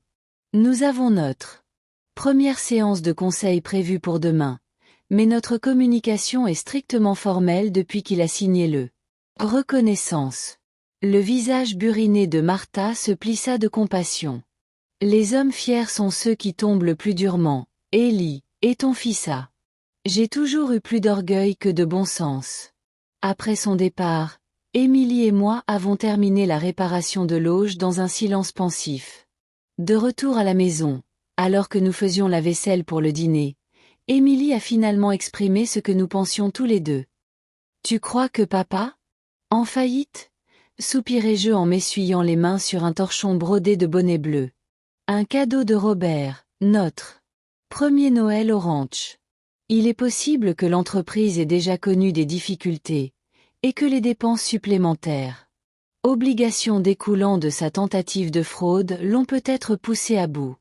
Émilie s'appuya contre le comptoir de la cuisine. Expression troublée. Devrions-nous faire quelque chose? La question était complexe. Que pourrait-on faire exactement ou que faire? Thomas avait tenté de voler ma maison et mes biens. Il avait falsifié des documents, menti à plusieurs reprises et il m'a traité avec un mépris cruel. Pourtant, il est resté mon fils, le père d'Émilie. L'enfant unique de Robert. On verra ce qui se passera à la séance de conseil demain, ai-je suggéré. Ça nous donnera une meilleure compréhension de sa situation, non seulement financière, mais aussi émotionnelle. La conseillère familiale que Sarah lui avait recommandée. Elle occupait un cabinet dans une maison victorienne reconvertie à Johnson City. Le docteur Abigail Winters s'était spécialisé en médecine familiale. Arrangements et questions relatives aux aînés. Une expertise parfaitement adaptée à notre situation. Thomas était déjà assis dans la salle d'attente quand Émilie et moi sommes arrivés, son attention fixée sur son téléphone, son posture rigide et tendue. Bonjour, Thomas. Je le saluai, m'efforçant de ton neutre. Il leva les yeux et acquiesça d'un signe de tête sans chaleur. Maman. Émilie. La formalité entre nous, maman. Et le fils, le père et la fille, se sentaient douloureusement contre nature. Le docteur Winters s'est apparu. Quelques instants plus tard, depuis son bureau. Une femme d'une cinquantaine d'années, au regard bienveillant et à l'air d'une autorité tranquille. La famille Montgomery. Je suis le docteur Winters. Veuillez entrer. Son cabinet propose des sièges confortables, aménagés pour faciliter la conversation. Plutôt que la confrontation. Des fauteuils rembourrés disposés en cercle plutôt que des canapés opposés. Elle a commencé. En établissant des règles de base pour nos séances, en mettant l'accent sur la communication respectueuse et l'objectif de. Il faut comprendre plutôt que de simplement attribuer des responsabilités. Avant d'aborder des problèmes spécifiques, a-t-elle déclaré. Une fois installé, j'aimerais que chacun de vous partage ce qu'il espère accomplir grâce à ces séances. Hélé Lanard. Tu commences? J'ai soigneusement rassemblé mes pensées. J'espère comprendre comment nous en sommes arrivés là, comment mon fils a pu. Je crois qu'il était acceptable de falsifier des documents et de tenter de vendre ma maison à mon insu. Et j'espère trouver une voie à suivre qui nous permet de reconstruire une certaine confiance et une certaine relation. Le docteur Winters hocha la tête d'un air encourageant.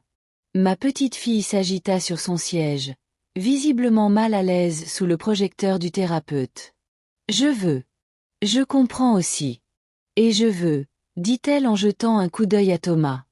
Je veux que mon père revienne. Celui que je pensais le savoir avant que tout cela n'arrive. L'expression de Thomas resta soigneusement neutre, bien qu'un muscle se contractât dans son Il resta bouche bée en entendant les paroles d'Émilie. Quand son tour arriva, il s'éclaircit la gorge avant de parler. Je suis là parce que c'est une. À la condition d'éviter des poursuites pénales, a-t-il déclaré catégoriquement. J'ai accepté de dédommager les parties concernées et participer à ces séances. Je remplirai ces obligations. Le docteur Winters le regarda pensivement. Cela explique ta présence, Thomas, mais pas ce que tu espères accomplir pendant ton séjour ici. Il haussa les épaules. Un geste de l'indifférence. La clôture, je suppose, une reconnaissance que les relations familiales atteignent parfois leur fin naturelle. Ces mots m'ont fait froid dans le dos. Fin naturelle. Thomas, nous ne parlons pas d'un partenariat commercial. Nous parlons, à propos de mère et fils, de père et fille. Des relations qui s'accompagnent d'obligations et d'attentes. Apparemment, on ne pouvait pas se rencontrer, répondit-il, une pointe d'amertume dans la voix. Tu as clairement défini tes priorités, maman. Le ranch signifie plus pour toi que pour moi. Depuis toujours. Tu as fait en sorte que je ne puisse jamais la voir, même après ton départ, en le plaçant dans une servitude de conservation et donnant à Émilie la seule partie transférable. Le docteur Winters intervint avant. Je pourrais répondre. Thomas, je perçois une profonde douleur dans tes propos. Peux-tu nous aider à comprendre pourquoi tu ressens cela? Le ranch est-il prioritaire aux yeux de ta mère? Thomas rit sans humour.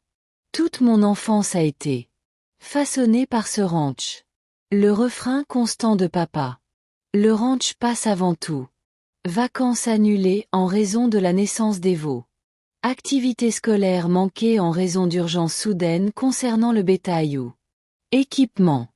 Maman et papa travaillaient du matin au soir pendant que j'étais essentiellement élevée par des babysittés, puis livrée à moi-même. Je le fixais sincèrement. Choqué par cette caractérisation. Thomas, ce n'est tout simplement pas vrai. Oui, le ranch exigeait un travail important, mais votre père et moi avons fait tous les efforts possibles pour vous inclure, pour assister à vos événements, pour créer du temps en famille. Votre version du temps en famille me mettait au travail, interrompit-il, le vernis du contrôle. Craquer, réparer les clôtures, déplacer le bétail, des corvées sans fin. Pendant que mes amis étaient en allant en colonie de vacances ou à Disney World, j'apprenais à castrer des veaux mâles et à creuser des trous de poteaux dans un sol rocailleux. Se déplaçait mal à l'aise à côté de moi. Papa, j'ai toujours aimé travailler au ranch avec grand-mère. Je n'avais jamais l'impression. Fardeau parce que c'était ton choix. Thomas s'exclama. Tu devais venir, profiter des moments amusants, puis retourner à ton vie normale. Je devais la vivre au quotidien, en regardant mes parents consacrer leur amour et leur énergie à la terre et au bétail, tandis que ils me traitaient comme un simple ouvrier agricole. L'amertume dans sa voix me stupéfia. Comment n'avais-je jamais reconnu ce profond ressentiment si j'avais été si aveugle à l'expérience de mon propre enfant? Thomas, dis-je prudemment. Si c'est ce que tu ressentais, pourquoi n'as-tu rien dit? Et pourquoi voudrais-tu que ranch si tu le ressentais si profondément? Son expression se durcit. Je voulais contrôler la chose qui avait m'a toujours contrôlé. Pour enfin avoir du pouvoir sur l'entité qui a façonné toute mon enfance, et oui, ajouta-t-il avec honnêteté brutale, de le vendre pièce par pièce jusqu'à ce qu'il ne reste plus que du profit. Sur mon compte bancaire. La confession n'eût flotté entre nous, a coupé le souffle par son hostilité. Le docteur Winters a admis. Le silence pour s'étirer, nous donnant l'espace nécessaire pour absorber la révélation. Il semble qu'elle. Nous avons finalement constaté que nous découvrons des sentiments très profonds à propos de Montgomery Ranch, des sentiments qui vont loin. Au-delà de sa valeur monétaire. Cela nous donne un contexte important pour comprendre les événements récents. Thomas se laissa aller dans son fauteuil. Chaise, semblant presque soulagé d'avoir enfin exprimé son ressentiment de longue date. Plus rien n'a d'importance maintenant. Le ranch est protégé de façon permanente. Émilie obtient la seule part transférable. Je ne reçois que des factures de restitution. Et une entreprise en faillite. Est-ce vrai? Demanda le docteur Winters en se tournant vers moi. Thomas ne reçoit aucun héritage selon vos dispositions actuelles. J'hésitais, pris entre la réalité juridique et mon instinct maternel. La servitude de conservation protège le ranch du développement, mais ne l'impose pas. Héritage au-delà de la part transférée à Émilie. Le reste reviendrait à Thomas lors de la mort, bien qu'il soit lié par les restrictions de servitude, le rendant essentiellement sans valeur de mon point de vue. Perspective, ajouta Thomas avec amertume. Des terres qui ne peuvent être ni aménagées ni subdivisées. À une valeur minimale sur le marché actuel. À moins que vous ne l'appréciiez pour ce qu'il est, a souligné Émilie doucement, plutôt que en quoi il pouvait être converti. Cette simple observation sembla pénétrer l'armure de Thomas d'une manière qui n'avait rien d'autre à voir avec. Il regarda sa fille un long moment, son expression changeant. C'est le cœur du problème. N'est-ce pas? Dit-il finalement. Je n'ai jamais apprécié le ranch pour ce qu'il était, seulement pour ce qu'il pouvait m'apporter. C'était première autoréflexion honnête que j'ai entendue de lui depuis le début de cette épreuve. Une fissure dans le mur de justification et de blâme qu'il avait construit. Le docteur Winters l'a également reconnu, guidant doucement Une conversation a été menée pour explorer cette idée plus en profondeur. À la fin de la séance, nous n'avions pas encore atteint de grandes réconciliations. Mais quelque chose de fondamental avait changé. Thomas avait révélé la véritable source de son antagonisme envers Montgomery Ranch. Pas seulement le désespoir financier, mais une vie entière de négligence émotionnelle perçue, liée aux exigences de la vie au ranch. Alors que nous nous préparions à partir, le docteur Winters nous a suggéré de réfléchir chacun à ce que nous allions faire. Appris avant notre prochaine séance. Thomas s'attardait sur le parking, à côté de sa voiture, tandis qu'Émilie et moi approchions de la mienne. « C'est vrai? Demanda-t-il brusquement. À propos de la maison? Demanda Martha. Tu sais qu'elle est à vendre. J'ai hoché la tête, ne voyant aucune raison de feindre l'ignorance. Elle l'a mentionné hier. Il détourna le regard, scrutant les collines lointaines comme si elles contenaient des réponses à questions non posées. L'entreprise est en faillite totale. La vente de la maison pourrait couvrir les dettes existantes, mais il ne resta plus rien après ça. Cet aveu lui coûta clairement cher. Thomas s'était toujours présenté comme quelqu'un qui avait réussi. Compétent, en contrôle. Reconnaître l'échec, surtout pour moi, représentait une brèche importante dans sa façade soigneusement entretenue. « Que vas-tu faire ?» demandai-je. Une réelle inquiétude l'emportait. Il haussa les épaules, empreint d'une colère persistante. Un geste qui tentait la désinvolture, mais qui exprimait une profonde incertitude. Un nouveau départ, je suppose. À 42 ans, sans aucun actif, endommagé. Réputation professionnelle. Et je peux à peine payer ma pension alimentaire. Émilie s'avança, l'air adoucissement. Papa, où habiteras-tu après la vente de la maison? Je cherche des appartements, répondit-il, sans la rencontrer. Rien d'extraordinaire, évidemment. Un moment de silence s'étendit entre nous, rempli avec des questions tacites et des possibilités hésitantes. Finalement, je me suis retrouvée à prononcer des mots que je n'avais pas prévus, ni même consciemment considérés. L'ancienne maison du contremaître, à l'extrémité ouest du ranch, est vide depuis que Miguel à la retraite. Il a besoin de travaux, mais sa structure est solide. Thomas m'a regardé fixement. J'ai visiblement du mal à comprendre l'offre implicite. Vous me proposez d'emménager dans le cottage du ranch. Si vous. J'avais besoin d'un endroit où loger pendant la reconstruction, ai-je précisé, aussi surpris que lui par mon offre. Ce serait temporaire, bien sûr. Bien sûr, répéta-t-il, une lueur illisible dansant dans ses yeux. Réfléchis Y. Alors qu'il s'éloignait, Émilie s'est tournée vers moi en haussant les sourcils. C'était inattendu. Tu es sûr de toi? Je n'en étais pas sûr du tout. L'idée était venue spontanément, peut-être de ce réservoir d'instinct maternel qui ne se vide jamais complètement, peu importe la blessure ou la trahison. Ou peut-être à cause du nouveau. Compréhension de la relation de Thomas avec le ranch, le ressentiment qui couvait sous la surface depuis des décennies. On verra bien s'il accepte, dis-je enfin. Parfois, la guérison commence par les plus petits gestes de grâce. Thomas a appelé 3 jours plus tard. Sa voix avait un ton inhabituel, mêlé d'une désinvolture forcée. J'ai réfléchi à votre offre, dit-il après quelques politesses minimales. La maison du contremaître. J'aimerais la revoir avant de me décider. J'ai accepté de le rencontrer cet après-midi-là. Une étrange. La nervosité me montait au ventre en attendant son arrivée. Émilie était partie en ville chercher des provisions, me laissant seule. Affronter ce moment seul. C'était peut-être mieux ainsi. Thomas et moi avons vécu 42 ans une histoire commune à parcourir, en grande partie recontextualisée par ses révélations en thérapie. Le cottage était situé à l'extrémité ouest du Montgomery Ranch, une simple structure en calcaire presque aussi ancienne que la maison principale.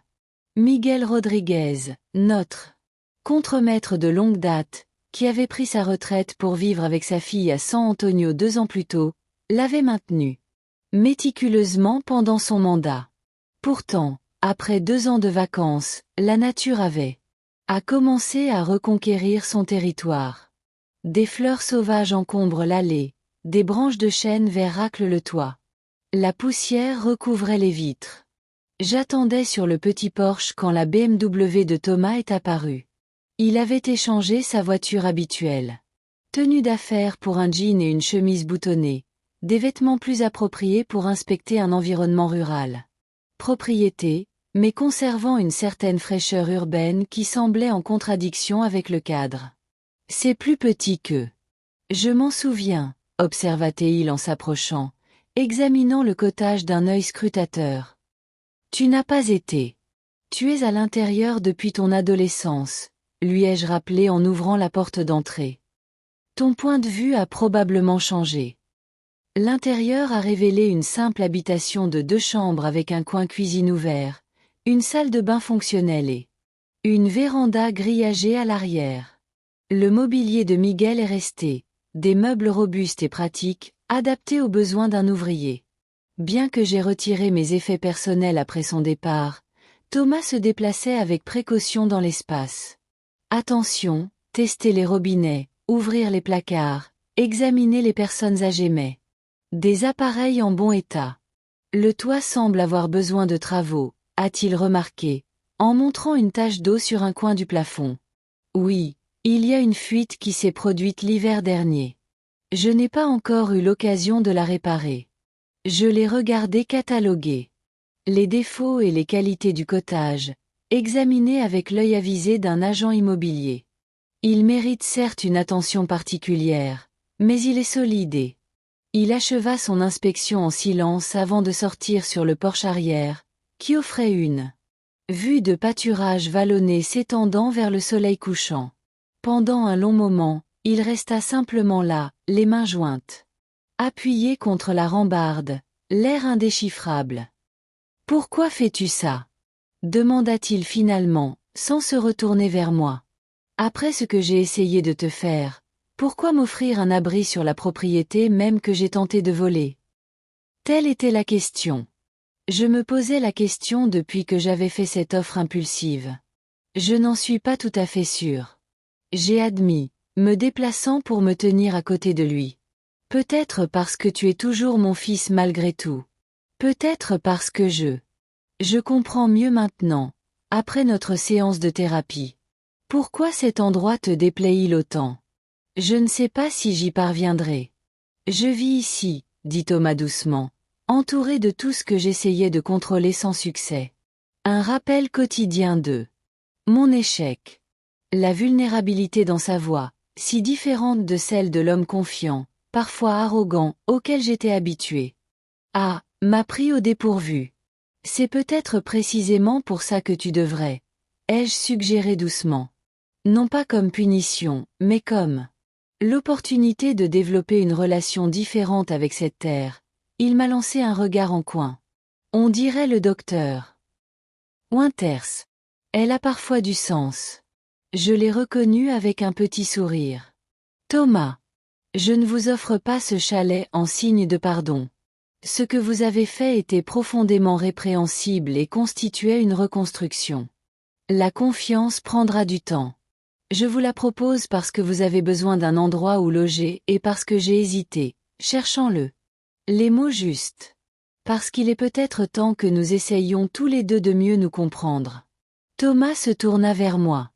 Le soleil couchant illumine les nouvelles rides de fatigue autour de ses yeux. Ma maison ferme la semaine prochaine. L'entreprise est.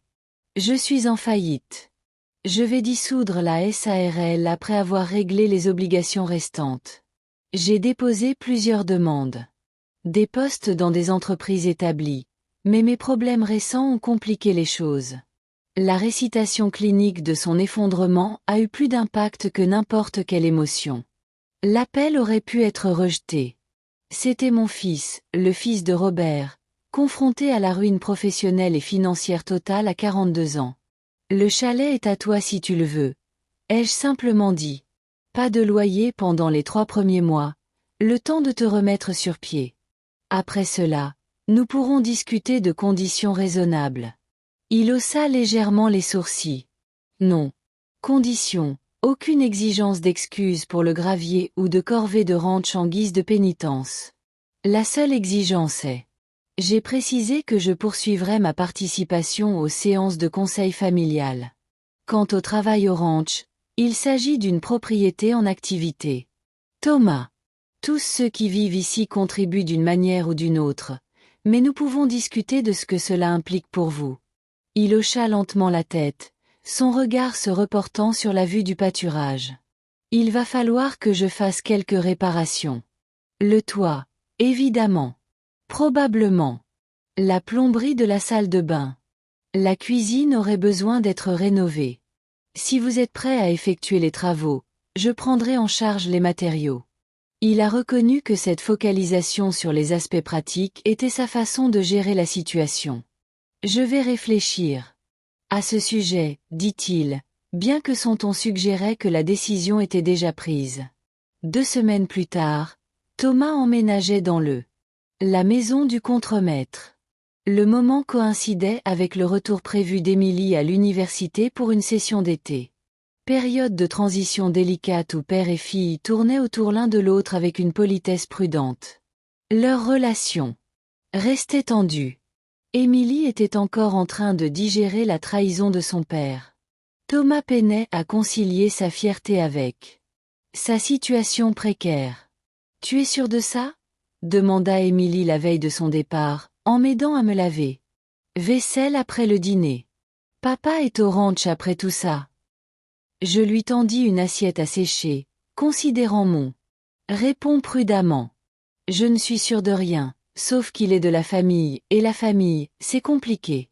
Il a essayé de voler ta maison, me rappela-t-elle, comme si j'avais pu l'oublier. Oui, et maintenant il est perdu. Le sien.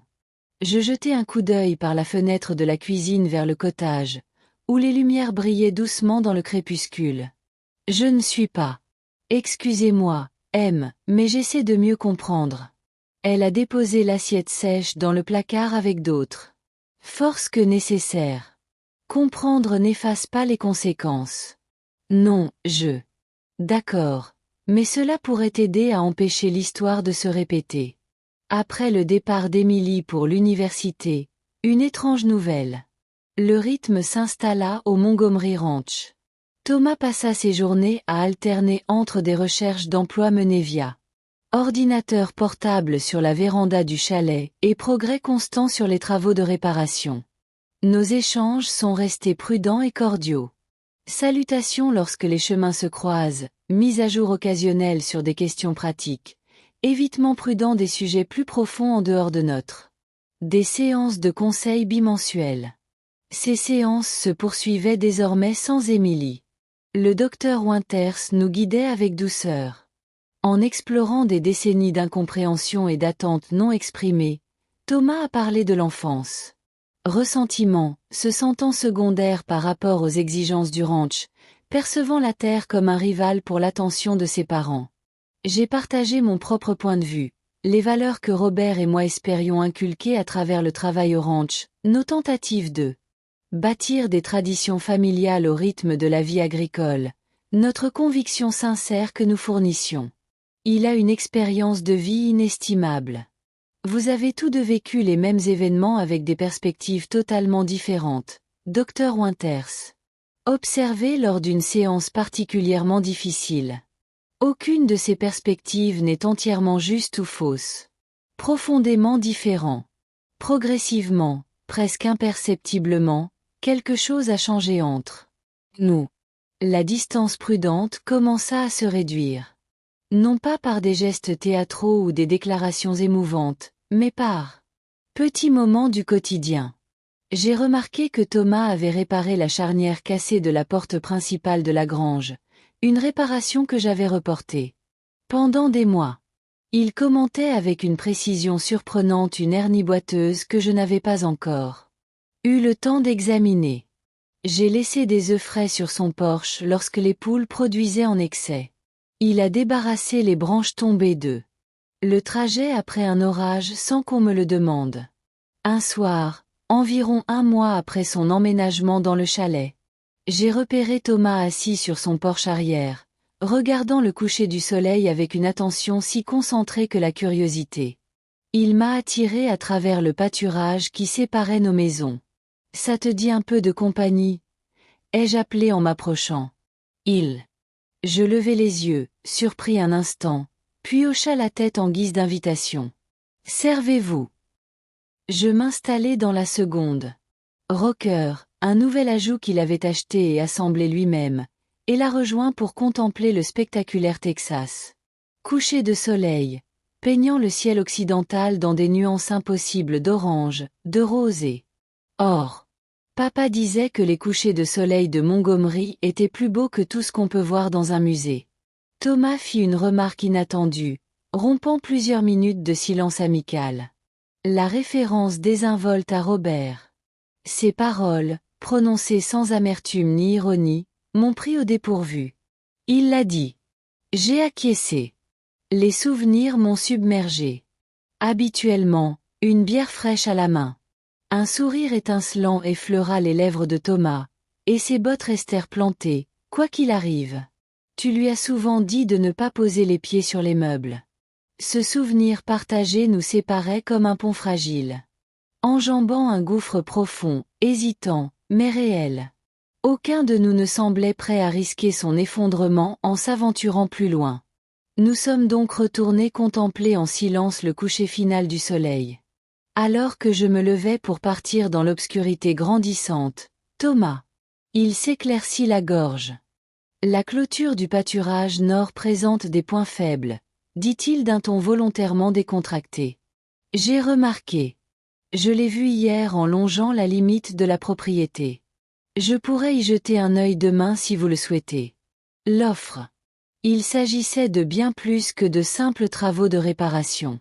C'était sa première participation bénévole à l'entretien d'un ranch. Depuis l'enfance. J'apprécierais ça, répondis-je, gardant ma voix tout aussi décontractée malgré l'importance de la moment. J'avais l'intention de vérifier moi-même, mais je n'ai pas trouvé le temps. En retournant à la maison principale sous le ciel se remplissant d'étoiles, je ressentis une étrange légèreté dans ma poitrine. Pas vraiment du pardon.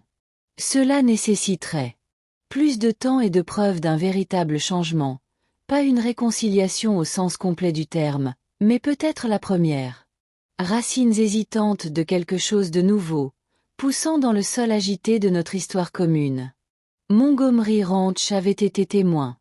D'innombrables cycles de destruction et de renouvellement ont marqué sa longue existence. Sécheresse suivie de pluies apaisantes, incendie de forêt. Suivie d'une régénération verte, la décomposition se transformant en une nouvelle croissance. Peut-être. Notre famille suivrait un modèle similaire, trouvant son chemin vers la restauration grâce au travail patient d'eux. Le temps et la vérité. La chaleur estivale s'est installée sur Montgomery Ranch avec une intensité oppressante. Juillet sur Texas Hill.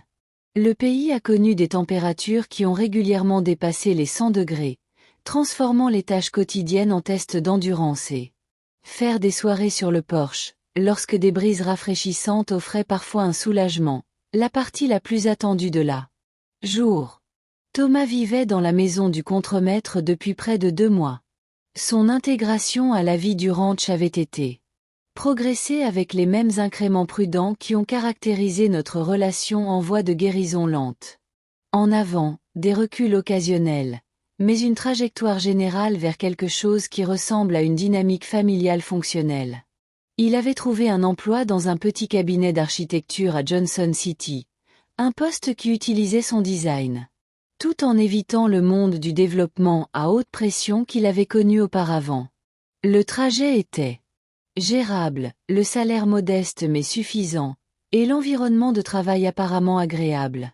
J'ai remarqué un relâchement progressif de la tension qu'il portait depuis son effondrement financier, un relâchement des épaules tendues, moins rides autour des yeux, commentaires spontanés occasionnels sur des projets intéressants au travail. Les tâches du ranch étaient devenues, faisaient également partie de sa routine. Chaque matin, avant de partir au bureau, il effectuait une vérification rapide de pâturage et sources d'eau les plus proches. Les week-ends, il s'occupait des projets de maintenance apparemment sans fin. Cette vie de ranch générait des tâches comme réparer les clôtures, débroussailler, réparer le matériel. Il abordait ces tâches avec une compétence qui me rappelait qu'il avait effectivement absorbé l'éducation pratique que Robert et moi avions fournie. Malgré son ressentiment, nos séances de thérapie ont continué, mais désormais programmées toutes les 2 semaines plutôt que hebdomadaires. Le docteur Winters nous avait guidés à travers des conversations de plus en plus productives sur notre passé commun et un avenir possible. Émilie m'a rejointe par appel vidéo lorsque son emploi du temps le lui permettait, son scepticisme initial s'atténuant progressivement. Elle était témoin des subtils changements de comportement et d'attitude de son père. Par un après-midi particulièrement étouffant, j'étais en train de surveiller le bétail dans le pâturage sud lorsque le camion du ranch a commencé à émettre un bruit menaçant. Je l'ai soigné vers les bâtiments principaux, mais il est mort complètement à environ 4 miles de chez moi, me laissant bloqué dans l'impitoyable chaleur de juillet. J'ai sorti mon téléphone pour appeler à l'aide, mais je n'ai découvert aucun réseau, ce qui n'est pas rare dans certaines zones du ranch où les collines bloquaient la réception. N'ayant d'autre choix que de rentrer à pied, j'ai pris mon chapeau, ma bouteille d'eau, et commença la randonnée à travers les pâturages chauffés par le soleil. La température devait avoisiner les 40 degrés Celsius. En quelques minutes, la sueur trempait ma chemise et coulait sur mon visage, malgré la protection de mon chapeau à large bord. À 67 ans, je restais excellent état pour mon âge, mais l'épuisement dû à la chaleur représentait un risque pour quiconque se trouvait dans ces conditions. J'avais peut-être couvert. J'étais à mi-chemin lorsque le vertige m'a frappé pour la première fois.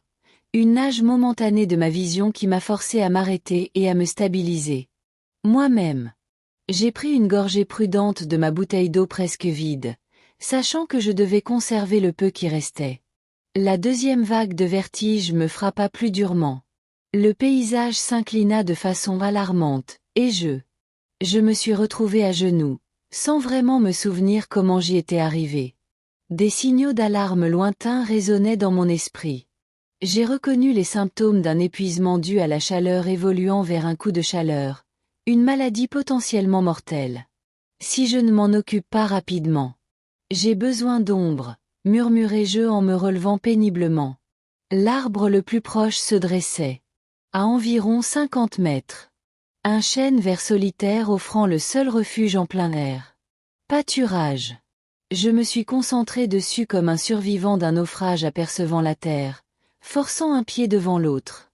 Je ne l'ai jamais atteint. La troisième vague de vertige m'a complètement désorienté. Le sol semblait se leva à ma rencontre, et l'obscurité envahit les limites de ma vision. Ma dernière vision cohérente. C'était une observation détachée. Robert avait toujours dit que cette terre finirait par me réclamer. Je ne m'y attendais pas.